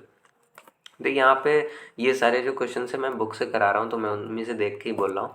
तो यहाँ पर आप लोग देख लो क्या है, एक हमारे पास बहुत ही लंबा सा बाइनरी दिया है, इसे हमें हेक्स में कन्वर्ट करना है, ठीक है। तो हमेशा पेयरिंग हमें कैसे करनी है, इसी तरीके से 4 4 का पेयर बनाया। देखो यहाँ पे एक 4 का पेयर बन गया, यहाँ पे एक 4 का पेयर बन गया, ऐसे ये एक 4 का पेयर बन गया, ये एक 4 का पेयर बन गया। पेयरिंग नहीं बनता है तो आप लोग ज़ीरो ऐड कर सकते हो। आपको पता ही है कि ज़ीरो ऐड करना मतलब सिंपल है, ज़ीरो आप लोग कैसे भी ऐड कर सकते हो। इधर की तरफ ऐड कर दो, इधर की तरफ ऐड कर देना, वो आपके पास पावर होती है, ठीक है। अब यहाँ पे जब 4 का पेयर बन गया तो हमें देखना है कि हमें सबका वैल्यू क्या होता है टेबल के अकॉर्डिंग। इसका वैल्यू C होता है, इसका वैल्यू 5 होता है, इसका वैल्यू E होता है, और इसका वैल्यू क्या होता है A होता है। तो हमारे पास क्या आ गया AE5C, ठीक है। आई होप कि आप लोग समझ पा रहे होगे कि मेरी हैंड राइटिंग बहुत बेकार है, तो इसको आप लोग प्लीज़ इग्नोर करना, थोड़ा सा मुझे माफ़ कर देना। जो कॉन्सेप्ट मैं बता रहा हूँ उस कॉन्सेप्ट को बस देखना है, उस कॉन्सेप्ट को समझना, तो आप लोग इसको अपने एग्ज़ाम में यूज़ कर पाओगे, ठीक है। ऐसे ही अगर हमें हेक्स से बाइनरी में कन्वर्ट करना है तो मान लो एक हमने ले लिया 9F2, ठीक है, ये मेरे पास हेक्स में दिया हुआ है। इसको अगर हमें बाइनरी में कन्वर्ट करना है तो कैसे करेंगे? देखो, हर एक डिजिट का अपना एक बाइनरी वैल्यू है, टेबल में देख लो, टेबल में आपको दिख रहा होगा। तो बस वैसे हमें लिखते हुए चले जाना है और साथ में इसको लास्ट में लिख देना है, ठीक है। तो जैसे 9 का क्या है 1001 है, ठीक है। एफ का क्या है 1111 है, ठीक है। 2 का क्या है 0010, ठीक है, ये है। तो अभी ये हमने लिख दिया, तो हमें इसको सबको साथ में लिख देना है 1001 1111 0010 का बस 2, ठीक है। ये हमारे पास आ गया देखो बाइनरी में। तो इस तरीके से हम लोग क्या करते हैं, हेक्स से बाइनरी में भी कन्वर्ट करते हैं। ये भी जल्दी से बहुत ही फटाक से कन्वर्ट हो गया, मतलब मैंने सब चीज़ बता दिया आपको। एक और है बच गया, देखो सॉरी मैं लास्ट बोल रहा था सबसे। एक और है कि हेक्स से ऑक्टल में कैसे करोगे। ये ना बहुत ही ज़्यादा ट्रिकी लगता है कि मतलब हेक्साडेसिमल में ऑक्टल में, क्योंकि इसका कोई डायरेक्ट रूल है नहीं, ठीक है। ऑक्टल से हेक्स में करना है या हेक्स से ऑक्टल में करना है का कोई डायरेक्ट रूल नहीं है। तो आप लोग क्या करना है यहाँ पे कि हेक्स से आप लोग पहले बाइनरी में कन्वर्ट कर लेना, उसके बाद बाइनरी को आप लोग ऑक्टल में कन्वर्ट कर लेना, ठीक है। ये रूल तो आपने पढ़ा है जैसे मैंने बताया, इस तरीके से हम लोग करेंगे, ठीक है। ऐसे ही मान लो अगर ऑक्टल से हेक्स में करना है तो ऑक्टल से पहले बाइनरी में कन्वर्ट कर लेना, फिर बाइनरी को हेक्स में कन्वर्ट कर लेना, ठीक है। तो ये ट्रिक की वजह से आप लोग, मतलब इस ट्रिक के यूज़ से आप लोग ऑक्टल से बाइनरी में ऑक्टल से हेक्स में कन्वर्टन कर सकते हो, ठीक है। तो ये हमारे पास यहाँ पर जितने भी कन्वर्जन थे मैंने जल्दी जल्दी से आपको रिवाइज करा दिए, क्योंकि वन शॉट है तो ज़्यादा क्वेश्चंस तो नहीं करा पाया, लेकिन आपको सारे रूल्स को तो मैंने बता दिया है। तो आप लोग इन रूल्स को यूज़ करके अपना कोई भी किसी भी टाइप का क्वेश्चन आ जाए तो उसको आप लोग कन्वर्जन कर सकते हो, ठीक है। अब आगे चलते हैं वीडियो में और देख लेते हैं जो चीट टेबल के बारे में, या चीट शीट टेबल या रूल टेबल के बारे में, जो भी आप लोग कह सकते हो। उसको देख लो कि उसमें हम लोग, मतलब उसमें मैंने सारी चीज़ें एक ही बार में लिखी हुई हैं कि कैसे आपको किस नंबर सिस्टम से किस में कन्वर्जन करना है। अब यहाँ तक अगर आपने अच्छे से देखा है तो आप लोग उस टेबल को अच्छे से समझ पाओगे, अगर डायरेक्ट स्किप करके जाओगे तो फिर नहीं समझ पाओगे, ठीक है। तो अब हम लोग चलते हैं अपने डेस्कटॉप पे, मतलब अपने मेन जो हम लोग पढ़ाई कर रहे थे नंबर कन्वर्जन के बाद वाले जो टॉपिक्स हैं उन सब के ऊपर चलते हैं, ठीक है। चलो जल्दी से अब चलते हैं वहाँ पे। तो अब आपने यहाँ पर देख लिया कि मतलब कैसे हम लोग अलग अलग नंबर सिस्टम को कन्वर्ट करते हैं एक दूसरे के अंदर, ठीक है। अब हम लोग बात करते हैं जो नंबर कन्वर्जन ट्रिक मैं जो आपको बता रहा था, बेसिकली ये एक तरीके का ट्रिक कहो या चीट शीट कहो, बात एक ही है। चीट शीट टाइप एक टेबल है जो मैं आपको अब यहाँ पे दिखाने वाला हूँ। देखो ये रहा वो टेबल कि मतलब हमें किस में से किस में कन्वर्ट करना है। जैसे डेसिमल से बाइनरी में करना है तो हमें क्या करना रहेगा, बाइनरी से डेसिमल करना है तो क्या करना है। ये बहुत ही छोटे सेंटेंसेस में लिखा है। अब जो जो चीज़ें मैंने आपको पीछे बताई कि कैसे क्या करना है, अगर आपको उस चीज़ को आपने अगर अच्छे से सुना है तो आप लोग ये चीज़ों को समझ जाओगे कि मैंने क्या लिखने की कोशिश किया, मैं क्या लिखना चाह रहा हूँ, क्या बताना चाह रहा हूँ, ठीक है। तो ये सारी चीज़ों को आप लोग यहाँ से देख के समझ सकते हो। अगर क्विक रिवीजन करना हो तो ये बहुत ही अच्छा रहेगा। तो इसका आप लोग स्क्रीनशॉट लेके रख सकते हो, जैसा भी करना हो। अगर नोट करना चाहो तो नोट भी कर सकते हो, बना सकते हो। मतलब कि ये क्विक रिवीजन के लिए ये बहुत ही अच्छी चीज़ है। बाकी इसको समझने के लिए लेकिन आपको पहले का जो वीडियो में पहले जो मैंने बताया है सारे क्वेश्चंस को सॉल्व करके उनको देखना है। दूसरी चीज़ प्रैक्टिस ही बहुत ही ज़्यादा इंपॉर्टेंट होती है। प्रैक्टिस करना है आपको क्वेश्चन। आप लोग जितना ज़्यादा प्रैक्टिस करोगे आपको ऑलरेडी आ जाएगा कि बहुत ही ज़्यादा सिंपल होता है ये कैलकुलेशन। बस हमें ये समझना है कि किस फॉर्म से किस फॉर्म में करते वक्त कौन से स्टेप्स का यूज़ करना है, ठीक है। तो अब हम लोग, ये हो गया हमारे पास नंबर कन्वर्जन। अब हम लोग आगे चलते हैं वीडियो में। अब एक जो हमारे पास एक टॉपिक आता है होता है binary arithmetic and signed integers. ये छोटा सा टॉपिक है, बहुत ही ज़्यादा मतलब कि छोटा ही है, ज़्यादा नहीं बड़ा है। तो इसमें हम लोग बेसिकली क्या देखेंगे कि बाइनरी में हम लोग एडिशन कैसे करते हैं और साइंड इंटीजर्स यानी कि रिप्रेजेंट कैसे करते हैं नेगेटिव इंटीजर्स को, वंस कॉम्प्लीमेंट, टूस कॉम्प्लीमेंट, ये सारी चीज़ें कभी कभार एग्जाम में पूछ ली जाती हैं। तो इसको हम लोग देखते हैं। तो बाइनरी एडिशन का जो रूल होता है ये हम लोग सबसे पहले समझते हैं।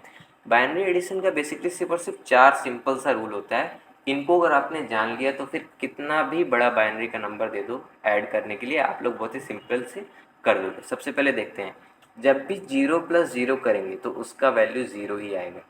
जब 0+1 करोगे तो उसका वैल्यू 1 आएगा। जब 1+0 करोगे तो उसका वैल्यू यहाँ पर 1 आएगा, ठीक है। और 1+1 जब करोगे तो यहाँ पर 0 आएगा with a carry of 1 to the next position. अब यहाँ पर आप लोग अगर ध्यान से देखो तो आपको लग रहा होगा कि ये तो सिंपल हमारा मैथमेटिक्स वाला कैलकुलेशन है। 0 में 0 ऐड करो तो 0 ही होता है, 1 में 0 ऐड करो तो 1 होगा, 1+0 करो तो 1 होगा। लेकिन यहाँ पे अगर आप लोग ध्यान दो इस स्टेप में, तो 1+1 तो 2 आना चाहिए, लेकिन यहाँ पे 0 आ रहा है। तो यही होते हैं जो मेन यहाँ पे अंतर है जो मैथमेटिकल कैलकुलेशन में और यहाँ पे कंप्यूटर में जो बाइनरी एडिशन वाला कैलकुलेशन इसमें, कि 1+1 यहाँ पर 2 नहीं आएगा, यहाँ पे 0 आता है। 1+1 का वैल्यू यहाँ पे 0 आएगा, जिसमें एक कैरी 1 जाता है नेक्स्ट पोजीशन पे, ठीक है। तो जब भी कोई भी नंबर अगर आपको दिया हो तो ऐसे ऊपर नीचे करके अरेंज कर लो और फिर ऐसे ऐड करते जाओ, जैसे हम लोग नॉर्मल अपना मैथ में ऐड करते हैं, और इन रूल्स को फॉलो करो, ठीक है। इन रूल्स को फॉलो करोगे तो उस तरीके से आपका एडिशन हो जाएगा। अब यहाँ पर कॉम्प्लीमेंट फाइंड करना हम लोग सीखते हैं कि कॉम्प्लीमेंट हम लोग कैसे फाइंड करते हैं, ठीक है। तो कॉम्प्लीमेंट फाइंड करना भी बहुत ही ज़्यादा आसान होता है। सबसे पहले वंस कॉम्प्लीमेंट देखते हैं, फिर उसके बाद से टूज़ कॉम्प्लीमेंट देखेंगे। बहुत ही ईजी है।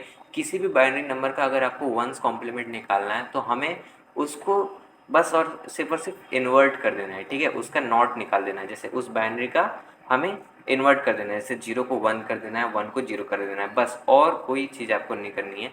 जैसे कि एग्जांपल देते हैं, यहाँ पर हमारे पास 1010 ये एक बाइनरी नंबर है। तो अगर हम लोग को इसका वंस कॉम्प्लीमेंट बोल दे कि find one's complement of this binary number, तो हमें सिंपल सा जितने भी डिजिट्स हैं उन सबको रिवर्ट कर देना। जैसे 0 है तो यहाँ पे 1 हो गया, यहाँ पे 1 है तो यहाँ पे 0 हो गया, यहाँ पे 0 है तो यहाँ पे 1 हो गया, यहाँ पे 1 है तो यहाँ पे 0 हो गया।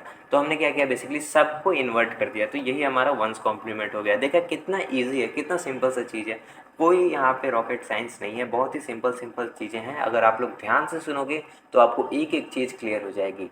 अब यहाँ पर हमारे पास जो टूज़ कॉम्प्लीमेंट होता है, टूज़ कॉम्प्लीमेंट को सॉल्व करने के बहुत सारे तरीके होते हैं। एक जो मोस्ट कॉमन मेथड होता है, जो बहुत ही सिंपल भी मेथड है, इसमें ज़्यादा हमें दिमाग नहीं लगाना है। सिंपल सा क्या करना है, किसी भी बाइनरी नंबर का अगर आपको टूज़ कॉम्प्लीमेंट फाइंड करना बोलता है कि find two's complement of this binary number, तो सबसे पहले आपको उसका पहला बाइनरी नंबर कॉम्प्लीमेंट पहला कॉम्प्लीमेंट सॉरी वंस कॉम्प्लीमेंट उसका फाइंड करना है, ठीक है। उस बाइनरी नंबर का आपको वंस कॉम्प्लीमेंट फाइंड करना है। उसके बाद आपको उसमें 1 को ऐड कर देना है, ठीक है। यहाँ पे हम लोग देखते हैं, add 1 to the least significant bit, rightmost bit, ठीक है। लीस्ट सिग्निफिकेंट बिट का मतलब हो गया कि जो हमारा सबसे राइट में जो बिट होता है, राइट मोस्ट यानी कि सबसे राइट वाला जो बिट होता है उसमें हम लोग को 1 ऐड कर देना है, ठीक है। अब यहाँ पे हम लोग एग्जाम्पल से देखते हैं, जैसे कि इस नंबर का हमें अगर टूज़ कॉम्प्लीमेंट फाइंड करना है, फाइंड टूज़ कॉम्प्लीमेंट, तो सबसे पहले इसका वंस कॉम्प्लीमेंट फाइंड करो।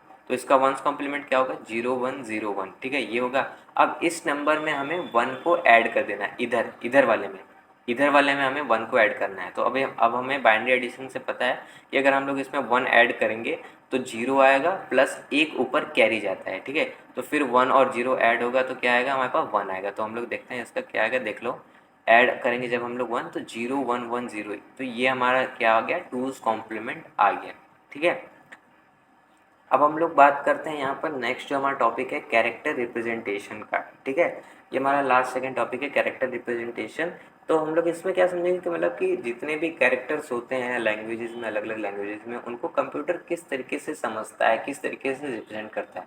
अब आप कंप्यूटर से कुछ भी बोलोगे हिंदी में, इंग्लिश में, तो वो ऐसे डायरेक्ट थोड़ी समझ पाएगा। उसको समझने के लिए वो बाइनरी में पहले समझना चाहिए कि वो बाइनरी में क्या बोल रहा है, तब ना वो समझेगा। अगर ABCD कुछ भी डायरेक्ट थोड़ी समझेगा कंप्यूटर, पहले वो बाइनरी में समझता है। तो बाइनरी में वो हर एक कैरेक्टर के लिए एक हम लोगों ने पैटर्न बना के रखा है, एक कोड बना के रखा है, जो मतलब बताता है कि इस कैरेक्टर का ये बाइनरी कोड होता है, तब जाके कंप्यूटर हमें समझता है। तो हम लोग आगे बढ़ते हैं, इसमें देखते हैं कि क्या क्या चीज़ें हैं। तो कैरेक्टर या स्ट्रिंग रिप्रेजेंटेशन में दो तरीके से हम लोग पहले तो रिप्रेजेंटेशन यहाँ पे देखेंगे इस चैप्टर में हमारे पास। सबसे पहले ये देखो इसका बेसिक इंट्रोडक्शन पहले देख लेते हैं, फिर टाइप्स के ऊपर जाएंगे। तो यहाँ पे क्या है, कैरेक्टर्स जैसे कि लेटर्स हो गया, सिंपल्स हो गया, पंक्चुएशन हो गया, ये सबको पहले हम लोग को बाइनरी में इनकोड करना जरूरी होता है। जैसे मैंने आपको बताया वही सेम चीज़ यहाँ पे लिखी है। तो अब इसको करने के लिए एक इनकोडिंग सिस्टम बनाया गया, ठीक है, जिसमें जो मैप करता है ईच कैरेक्टर को एक यूनिक डेसिमल नंबर से, ठीक है। तो यानी कि हम लोग ने क्या किया कि एक इनकोडिंग सिस्टम बनाया, एक टेबल बनाया या एक मैप बनाया या कुछ भी बनाया, मतलब एक चीज़ बनाया जिसमें हम लोग क्या किए कि हर एक कैरेक्टर का एक यूनिक डेसिमल नंबर लिखे, ठीक है। हर एक कैरेक्टर का एक यूनिक डेसिमल नंबर होगा, और डेसिमल नंबर को बाइनरी में कन्वर्ट करना आप लोग जानते हो। तो यानी कि हर एक कैरेक्टर का एक डेसिमल नंबर होगा, एक यानी कि यूनिक बाइनरी नंबर भी होगा उसका, जो कि कंप्यूटर समझेगा, ठीक है। यानी कि इस बाइनरी कोड का ये कैरेक्टर है, ये कंप्यूटर समझेगा। तो इसके लिए हमने एक मैप बनाया, ठीक है। तो सबसे पहले यहाँ पे कौन सा मैप आता है, अस्की यानी कि ASCII, इसको हम लोग अस्की बोलते हैं। इसका फुल फॉर्म क्या होता है?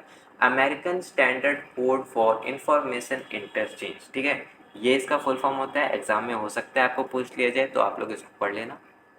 तो क्या होता है American standard code for information interchange. ये इसका जो टेबल है आपकी बुक में दिया होगा, अगर आपके पास बुक है कंप्यूटर साइंस विद पाइथन की, सुमिता अरोड़ा वाली जो बुक है उसमें एक टेबल दिया है, जिसको मैं यहाँ पर आपको दिखाता हूँ। ये आप लोग देख सकते हो, टेबल 2.5 है। आपके पास बुक होगा तो आपको उसमें भी दिख जाएगा वो टेबल। तो यहाँ पे आप लोग क्या देख रहे हो, देखो कैरेक्टर यहाँ पे लिखा है ABCDEFGH। ये जो है ये पूरा ASCII टेबल नहीं है, ये उसका पार्ट है। ठीक है, ये मतलब ऐसा नहीं है कि यही इतना ASCII टेबल होता है, बहुत बड़ा होता है ASCII टेबल। इसमें और भी बहुत सारी चीज़ें होती हैं, जैसे कि छोटे यहाँ पे देखो सिर्फ कैपिटल के दिया है ना, स्मॉल लेटर्स के भी नंबर्स होते हैं एक यूनिक अलग अलग अपने अपने। तो वो चीज़ यहाँ पे नहीं दी है, तो वो इसका जो एक पार्ट दिया है यहाँ पे हमारे बुक में। तो यहाँ पे आप लोग क्या देख रहे हो, देख लो ए का एक यहाँ पे डेसिमल कितना है 65, इसका बाइनरी क्या होता है, ऑक्टल क्या होता है, हेक्सी होता है। तो मतलब हर एक कैरेक्टर का एक यूनिक हमने एक सेट कर दिया पैरामीटर कि इसका वैल्यू इतना होता है बाइनरी में, इसका वैल्यू इतना होता है। ऐसे सिंबल्स का भी आप लोग देख सकते हो कि डॉट है, ब्रैकेट है, इसका वैल्यू क्या होता है। ब्लैंक्स का भी यहाँ तक की वैल्यू हम लोग यानी कि ब्लैंक जो हम लोग छोड़ देते हैं उसका वैल्यू यहाँ पे अलग अलग दिया हुआ है। ठीक है, अब यहाँ पे 7 बिट में स्टोर किया गया है। मॉडर्न जो ASCII टेबल है उसको बाद में एक्सटेंड किया गया 8 बिट में भी करने के लिए।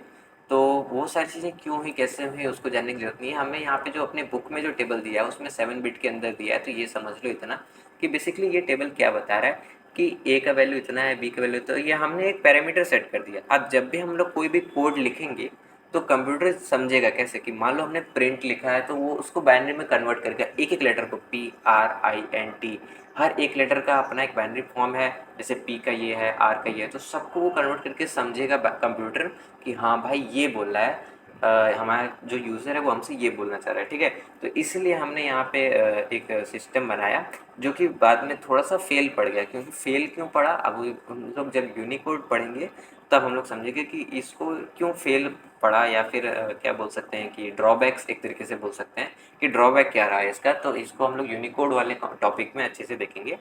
तो पहले आगे चलते हैं, इसमें देखते हैं, इसके बारे में थोड़ी बेसिक इन्फॉर्मेशन देख लेते हैं क्या क्या है। ASCII का फुल फॉर्म यहाँ पे दिया है American standard code for information interchange. ठीक है, ये 7 बिट्स का यूज़ करता है, 128 कैरेक्टर्स इन टोटल इस टेबल के अंदर। अब यहाँ पे कौन कौन से देखो यूज़ करता है कि कैपिटल लेटर के A से Z तक का यूज़ करता है, स्मॉल लेटर के A से Z तक का यूज़ करता है, 0 से 9 तक के डिजिट्स का यूज़ करता है, पंक्चुएशन का यूज़ करता है, और कुछ स्पेशल सिंबल्स का भी यूज़ करता है। ठीक है, इन सब यानी कि इन सारी चीज़ों का वो एक यूनिक कैरेक्टर हमें नंबर डिजिटल नंबर सिस्टम बना के हमें देता है, जो हमारा ASCII वाला टेबल है। ठीक है, अब एग्जाम्पल में कुछ एग्जाम्पल देख लेते हैं। जैसे कि जो बड़ा लेटर का कैपिटल लेटर का A है, ठीक है, इसका वैल्यू क्या होता है 65 होता है डेसिमल नंबर सिस्टम में ASCII टेबल के अकॉर्डिंग। ऐसे जो छोटा लेटर का है यहाँ पे 97 होता है। अब इसीलिए हम लोग बोलते हैं कि जो हमारी प्रोग्रामिंग लैंग्वेज होती है पाइथन या फिर कोई भी, तो वो केस सेंसिटिव होती है। केस सेंसिटिव क्या मतलब, यही हुआ कि चूँकि देखो यहाँ पे कैपिटल लेटर का जो A है इसका वैल्यू 65 है, स्मॉल लेटर का जो A है इसका वैल्यू 97 है, तो ये दो अलग अलग वैल्यू आई। तो अब जब भी कंप्यूटर समझेगा तो इन दोनों को वो एक अलग अलग ट्रीट करेगा। हमें लग सकता है कि ये भाई तो ये तो A ही लिखा है, दोनों का मतलब A ही है, चाहे कैपिटल लेटर में लिखो चाहे स्मॉल में लिखो A ही है, लेकिन कंप्यूटर के लिए ये दोनों अलग अलग चीज़ें होती हैं, क्योंकि इसका ASCII टेबल के अकॉर्डिंग देखो वैल्यू अलग अलग होता है। A का वैल्यू 65 होता है, A का वैल्यू 97 होता है। ठीक है, ऐसे यहाँ पर एक मान लो 0 ले लिया हमने, तो 0 का ये होता है 48 होता है। ठीक है, अब देखो यहाँ जो जो चीज़ मैं बता रहा था एक्सटेंडेड ASCII, यानी कि बाद में इसको थोड़ा सा एक्सटेंड किया गया, जिसमें 8 बिट्स के अंदर करने से हमें और भी ज़्यादा कैरेक्टर्स को हम लोग इंक्लूड कर पाए, और भी पंक्चुएशन और भी स्पेशल सिंबल्स को इंक्लूड कर पाए। तो टोटल हमारे पास कितने होंगे 256 कैरेक्टर्स आ गए इस कोड स्पेस के अंदर, टेबल के अंदर। ठीक है, कोड स्पेस क्या होता है वो अभी आगे आपको पता चलेगा। आगे सब सारी चीज़ें मैंने कवर कर रखी हैं, बस आपको आराम से बैठ के ध्यान से सुनना है और चीज़ों को समझते हुए चलना है। सारी चीज़ें, सारे एक एक टॉपिक को मैं यहाँ पर एक्सप्लेन आपको करूँगा, कोई भी चीज़ छोड़ के नहीं जाऊँगा, मैं आपसे ये प्रॉमिस करता हूँ, ताकि कोई भी आपको दूसरा वीडियो देखने की ज़रूरत ना पड़े। इस वीडियो को देख के आप लोग का 100% जो भी टॉपिक है क्लियर हो जाएगा, एग्ज़ाम रेडी तो आप लोग हो ही जाओगे। अब यहाँ पर हमारा Indian standard code for information interchange भी है, ISCII, जिसको हम लोग इसकी बोलते हैं, या फिर ISCII बोलो, जैसे बोलो आपकी मर्जी है। तो इसका फुल फॉर्म क्या होता है, Indian standard code for information interchange. ये भी जो टेबल आपको दिख रही है ये उसी सेम बुक से मैंने उठाई है, ताकि आप लोग के पास अगर वो बुक हो तो आप लोग उसमें देख पाओ। तो जैसा कि आप लोग देख सकते हो कि मतलब अलग अलग जो हिंदी के वर्णमाला जो हमारे पास होती है, उसमें जो हिंदी के कैरेक्टर्स होते हैं उनका भी एक अलग अलग यहाँ पे एक नंबर सेट किया जाता है, ठीक है। तो वो इसके के अंदर आता है। अब यहाँ पर आप लोग देख सकते हो इसका फुल फॉर्म होता है, यहाँ पे मैंने बता दिया आपको, developed by bureau of Indian standard, ठीक है। यानी कि इसको डेवलप किसने किया है, ब्यूरो ऑफ इंडियन स्टैंडर्ड, ये जो ऑर्गेनाइजेशन है इसने इस टेबल को डेवलप किया है। कौन कौन से स्क्रिप्ट को दिखाता है, इंडियन स्क्रिप्ट्स को दिखाता है, नाम से ही पता चल रहा है इंडियन स्टैंडर्ड कोड है तो ये इंडियन स्क्रिप्ट्स को ही दिखाएगा। अब इंडियन स्क्रिप्ट्स में कौन कौन से स्क्रिप्ट्स आती हैं, जैसे हिंदी हो गया, तमिल हो गया, बंगाली हो गया, एट्सेट्रा, ऐसे स्क्रिप्ट्स आती हैं। बंगाली वाला भी टेबल आपको बुक में अपने दिख जाएगा, जहाँ पे ये वाला टेबल है ना देवनागरी वाला, उसी के जस्ट बगल में ये वाला टेबल पे आप लोग बुक में उसको देख सकते हो, ठीक है। ये 8 बिट की कोड को यूज़ करता है, 8 बिट कोडिंग का यूज़ करता है, जिसकी वजह से कितने ये 128 से 255 रेंज फॉर इंडियन अल्फ़ाबेट्स, ठीक है। यानी कि इतने रेंज के अल्फ़ाबेट्स को ये इंक्लूड करता है, ठीक है। अब यहाँ पे ये आस्की कोड के साथ ये वाला जो कोड है ये कंपैटिबल है फॉर फर्स्ट 128 कोड, यानी कि आस्की टेबल में 128 कोड, जो फर्स्ट पहले 128 कोड्स हैं उन वहाँ तक के ये कंपैटिबल है इस टेबल के साथ, उसके आगे कंपैटिबल नहीं है। यही चीज़ जो है मैं आपको बताने वाला था कि क्या ड्रॉबैक रह गया आस्की टेबल का और इन सारे टेबल्स का, वो ये चीज़ जो है हम लोग यूनिकोड में अच्छे से पढ़ेंगे। तो मैं मतलब यही बता रहा हूँ, इस अभी आप लोग थोड़ा हल्का सा एक हिंट जान लो कि ये जो टेबल बना, जब इंडियन स्टैंडर्ड कोड का जब टेबल बना तो उसमें आस्की टेबल से फर्स्ट 128 कोड्स तक तो कंपैटिबल रहा टेबल, आगे फिर लेकिन गड़बड़ाने लगी कि कोड सेम मैच करने लग गए, 2 कैरेक्टर के लिए सेम कोड हो गया, ये सारी चीज़ें दिक्कत है। तो इन सारी चीज़ों को हम लोग यूनिकोड में पढ़ेंगे अच्छे से डीपली। अभी के लिए यहाँ पे इतना जान लो, ठीक है। ये हो गया हमारे पास। अब हमारा जो टॉपिक है हमारे पास आ गया है यूनिकोड, ये हमारे चैप्टर का लास्ट टॉपिक है यूनिकोड वाला। तो इसको हम लोग अच्छे से समझते हैं, बहुत ही इजी वे में, बहुत ही अच्छे एग्जांपल्स के साथ मैं इसको समझाऊंगा। सबसे पहले तो जानते हैं यूनिकोड क्या है, यूनिकोड क्यों आया, पहले तो ये जान लो यूनिकोड क्यों आया। हम लोग पूछते हैं ना कि भाई हम लोग क्यों पढ़ रहे हैं ये चीज़, हम लोग कई बार ऐसा पूछते हैं कि यार क्यों पढ़ना है ये चीज़, क्या यूज़ है इसका, आखिर हम लोग पढ़ ही क्यों रहे हैं, क्यों बना ये चीज़ें। तो पहले तो हम लोग यही जानते हैं कि भाई यूनिकोड बना क्यों। यूनिकोड का पहले वर्ड मीनिंग्स पहले समझते हैं। यूनिक का मतलब होता है वन, कोड का मतलब कोड। तो वन कोड यानी कि सिंगल कोड, यानी कि हमने क्या किया, जितने भी कैरेक्टर्स हैं दुनिया में उनके लिए एक सिंगल कोड बनाया कि मतलब इस कैरेक्टर का ये वैल्यू हर जगह ये होगा, ठीक है। क्या होगा, किस तरीके से होगा, आगे हम लोग अच्छे से बताता हूँ मैं, पहले हम लोग। अब प्रॉब्लम क्या है ये देखो, जब पहले सिर्फ और सिर्फ कंप्यूटर इंग्लिश स्पोक करते थे, यानी कि जब स्टार्टिंग में कंप्यूटर बना था तो क्या करता था, कंप्यूटर सिर्फ और सिर्फ इंग्लिश लैंग्वेज के ऊपर काम करता था, इसलिए जो आस्की का टेबल बना था तो वो उसके अकॉर्डिंग अच्छे से चल जाता था सब जगह, कोई दिक्कत नहीं आती थी, बढ़िया से सब काम चल रहा था। लेकिन धीरे धीरे क्या हुआ कि हर कंट्री अपना एक अलग अपना लैंग्वेज में कंप्यूटर्स बनाना स्टार्ट कर दी, ठीक है। अब जैसे कि when people started writing in Hindi, जैसे कि कंप्यूटर में क्या हुआ, लोगों ने हिंदी में लिखना स्टार्ट कर दिया, चाइनीज़ में, अरबिक में, इमोजीज़ का भी यूज़ करना स्टार्ट कर दिया। तो क्या हुआ कि आस्की टेबल में इन सारी चीज़ों के लिए तो कोड था ही नहीं, आस्की में तो सिर्फ और सिर्फ इंग्लिश के लिए कोड था ना। तो अब यहाँ पर दिक्कत आने लगी कि अब भाई वो सारी चीज़ों को कंप्यूटर कैसे समझेगा, कंप्यूटर को समझने के लिए एक अलग उसको चाहिए ना कि हाँ बाइनरी में कि इसका मतलब क्या होता है, आस्की टेबल में तो वो सारी चीज़ें थी ही नहीं।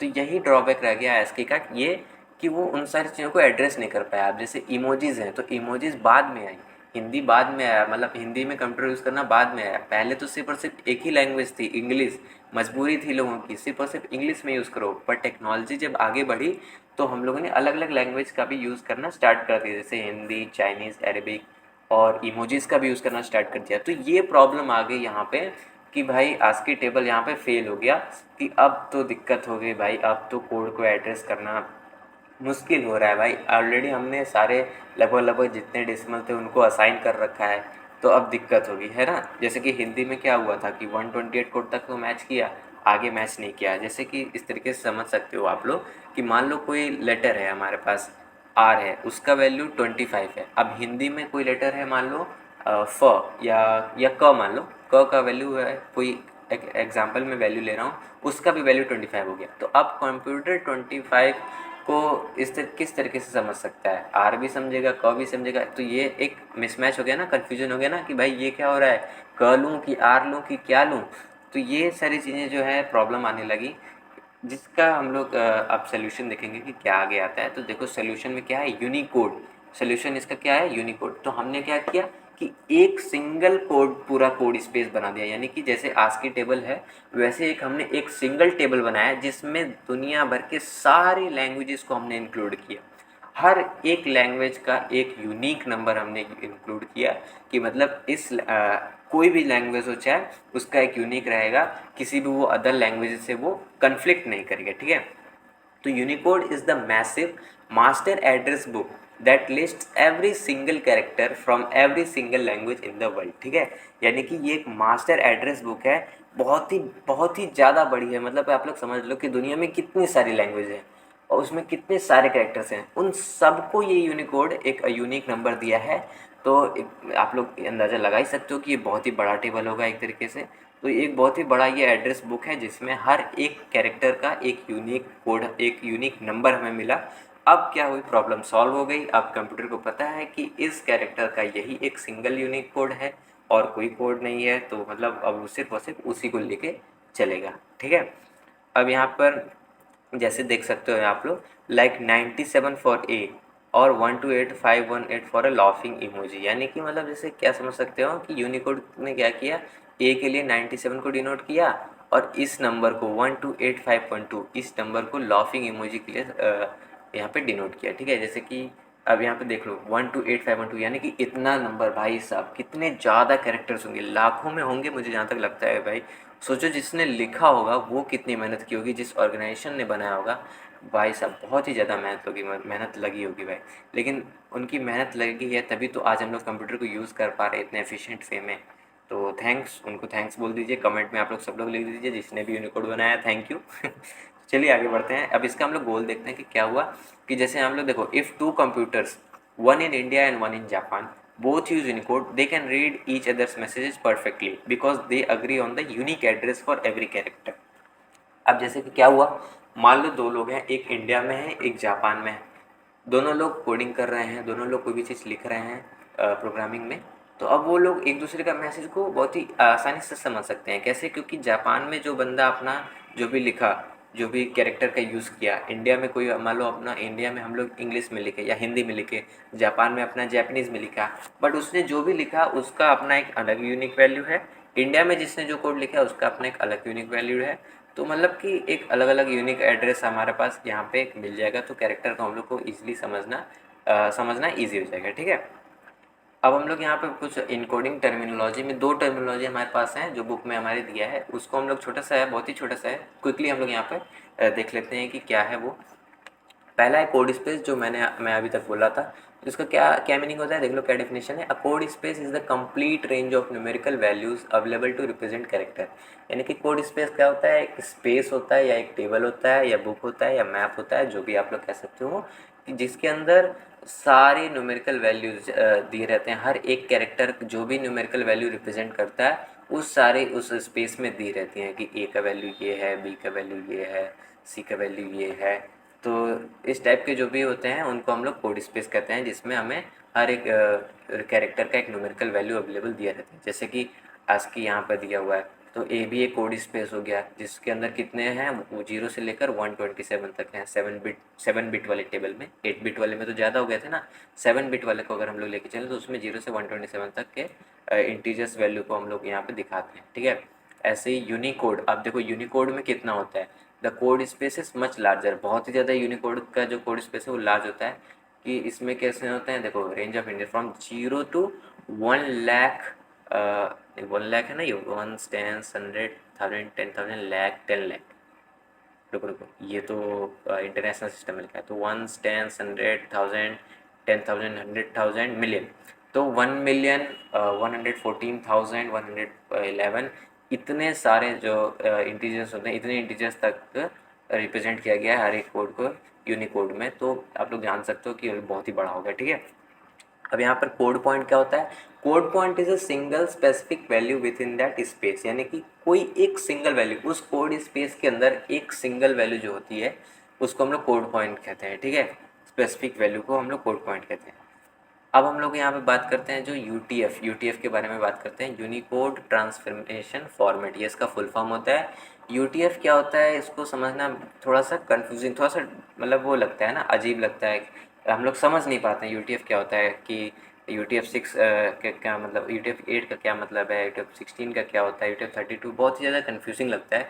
तो इसको समझने के लिए मैं एक बहुत ही मस्त तरीका लाया हूँ। एक हम लोग एग्जाम्पल लेंगे एक ट्रक का, ठीक है। उस ट्रक के एग्जाम्पल में हम लोग समझेंगे कि यूटीएफ क्या होते हैं। तो सबसे पहले इसके बारे में देख लेते हैं, देख लेते हैं कि यूनिकोड यूटीएफ क्या होता है। बेसिकली पहले ये समझते हैं, Unicode provides the address the unique number. तो हम लोग क्या जानते हैं पहले, यूनिकोड क्या होता है, एक एड्रेस प्रोवाइड किया यूनिक नंबर, यानी कि हर कैरेक्टर का एक पर्टिकुलर एड्रेस होता है ना, ये हमें यूनिकोड प्रोवाइड करता है। लेकिन यूटीएफ क्या होता है, UTF formats are like different size delivery trucks that carry that address number, यानी कि ये एक तरीके से क्या होते हैं, डिलीवरी ट्रक्स टाइप होते हैं, जो उन नंबर्स को, उन एड्रेस नंबर्स को क्या करते हैं, कैरी करते हैं अक्रॉस द इंटरनेट।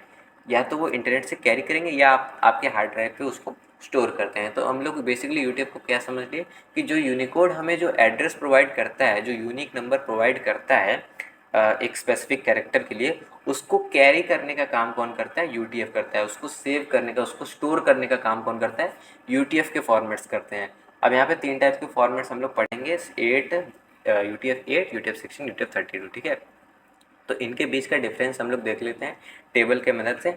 अब यहाँ पर आपको एक बहुत ही बड़ा सा टेबल दिखने वाला है, मतलब बहुत ही बड़ा कह सकते हो, या फिर आप लोग क्या कह सकते हो कि मतलब बहुत ज़्यादा उसमें टेक्स्ट होंगे। तो आप लोग को घबराना नहीं है कि मतलब ये क्या लिख दिया भाई, ये सब तो बहुत ही कंफ्यूजिंग लग रहा है, ऐसा नहीं है।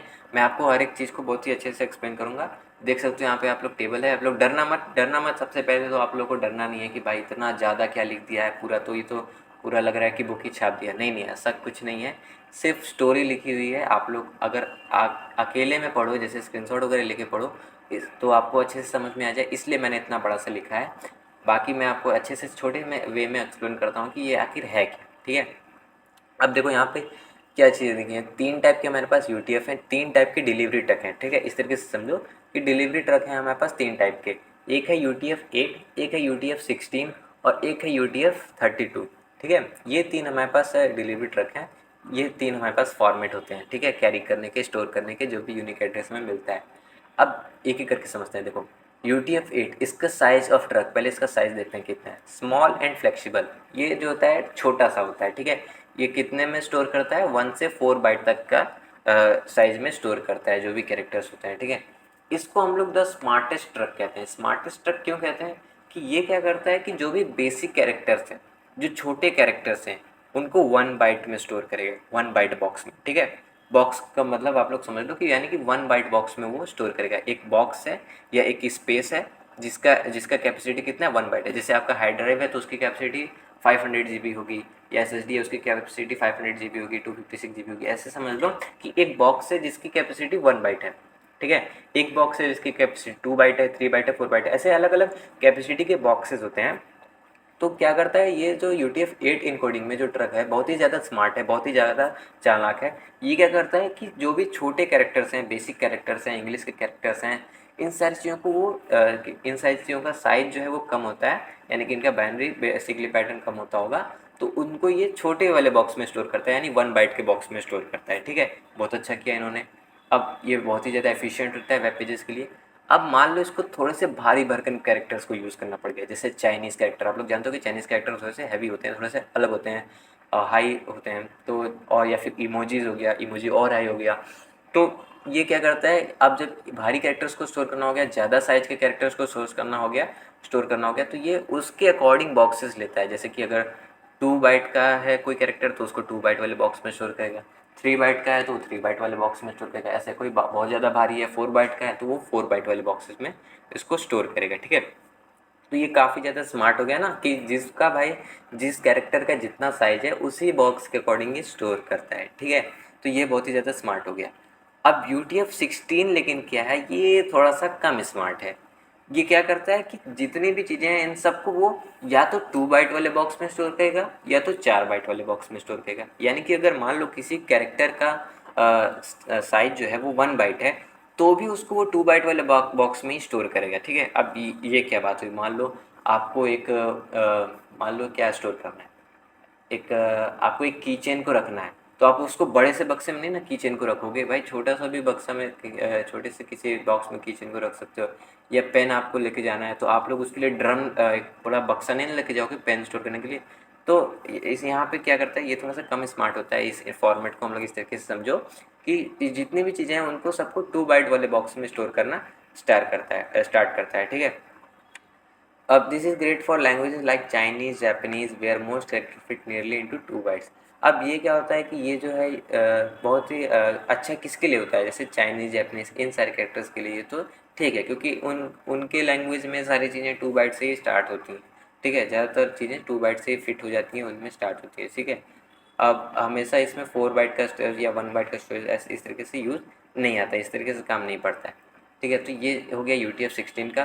तो इसका मतलब ये होता है कि क्या कि ये चीज़ों को अकॉर्डिंगली नहीं स्टोर करता है, ये हमेशा 2 बाइट में या 4 बाइट में इस तरीके से स्टोर करेगा, ठीक है। अब UTF-32 का देख लो, ये और भी ज़्यादा होशियार। ये किस तरीके से क्या करता है, ये जितने भी कैरेक्टर्स हैं, चाहे वो छोटा हो, हल्का हो या भारी हो, सबको 4 बाइट वाले में ही स्टोर करता है, ठीक है। ये सबसे बड़ा ट्रक है, ठीक है। सबसे बड़ा ट्रक इसको समझ लो कि क्या, it uses a huge 4 byte box for every single character. यानी कि इंग्लिश का सिंपल सा अगर ए भी लेना हो, ये छोटा वाला ए जिसका साइज मान लो 1 बाइट है, तो 1 बाइट वाले को भी स्टोर करने के लिए 4 बाइट का बॉक्स में स्टोर करेगा, ठीक है। अब अच्छी बात क्या है कि ये फास्ट होता है। फास्ट कैसे होगा, क्योंकि इसे चेक नहीं करना है कि किसका साइज कितना है, ठीक है। ये चेक नहीं करेगा। UTF-8 क्या करता है कि चेक करता है कि मतलब कि किसका साइज कितना है, तो उस अकॉर्डिंग भरेगा। तो उसमें चेक करने में थोड़ा सा टाइम तो लगेगा ही, तो बात सही है। लेकिन UTF-32 क्या करता है कि चेक नहीं करता है, सबको 4 बाइट में स्टोर करता है, तो इसमें टाइम नहीं लगता। अब लेकिन टाइम तो नहीं लगता, ये बात तो अच्छी बात है, लेकिन बुरी बात क्या है यहाँ पे कि ये स्पेस ज़्यादा लेगा। सबके लिए भाई 4 बाइट का स्टोर करेगा तो स्पेस तो ज़्यादा वो लेगा ही। बहुत ही सिंपल सी बात है, कॉमन सी बात है ना, कि सबके लिए अब छोटा हल्का भी है तो उसके लिए भी 4 बाइट। तो ये स्टोरेज एफिशिएंट नहीं होता है UTF-32, इसलिए इसको अब ज़्यादा पॉपुलैरिटी नहीं मिली, स्टोरेज भरने लगा। तो हम लोग अब आज की डेट में सबसे ज़्यादा UTF-18 का यूज़ होता है, और बाहर की लैंग्वेज में UTF-16 का भी यूज़ वो लोग करते हैं, ठीक है। तो यहाँ पे हम समझ गए कि UTF-8 क्या होता है, UTF-16 क्या होता है, UTF-32 क्या होता है, इनके बीच का सारा डिफरेंस हमने यहाँ पे समझ लिया। और इसी के साथ हमारे यहाँ पर जो चैप्टर है वो कंप्लीट होता है। होप कि आपको सारी चीज़ें समझ में आ गई होंगी कि कैसे क्या चीज़ें काम करती हैं, नंबर कन्वर्ट कैसे करते हैं। जो चीट शीट मैंने आपको दी है उससे आपको हेल्प भी मिलेगी, और सारी चीज़ों को मैंने आपको टेबल के फॉर्मेट में ही एक्सप्लेन करके बता दिया कि मतलब कि बहुत ही सिंपल वे में डिटेल मैं आपको बता सकता था, उन डिटेल में मैंने आपको बता दिया है। आपको इसके बाद और कुछ भी देखने की ज़रूरत नहीं है, कोई और वीडियो देखने की ज़रूरत नहीं है। अगर आपने अच्छे से इस वीडियो को देखा है, अगर नहीं समझ में आया तो एक बार और आप लोग इस वीडियो को देख लोगे तो आपको अच्छे से पूरा क्लैरिफाई तो हो ही जाएगा, ठीक है। और बाकी अगर आपको कोई डाउट रहता है तो आप लोग उसको कमेंट में ज़रूर पूछ सकते हो, ठीक है। और मैं कोशिश करूँगा जल्दी से जल्दी हमारा जो 3rd चैप्टर है उसको भी लेके आऊँ। सारे चैप्टर्स को हम लोग जल्दी वन शॉट में आपको अपलोड कर दूँगा, ताकि आपके एग्ज़ाम्स में आपको दिक्कत ना आए। तो आज की इस वाली वीडियो में बस इतना ही। थैंक यू, मिलते हैं अगले चैप्टर में, तब तक के लिए बाय बाय।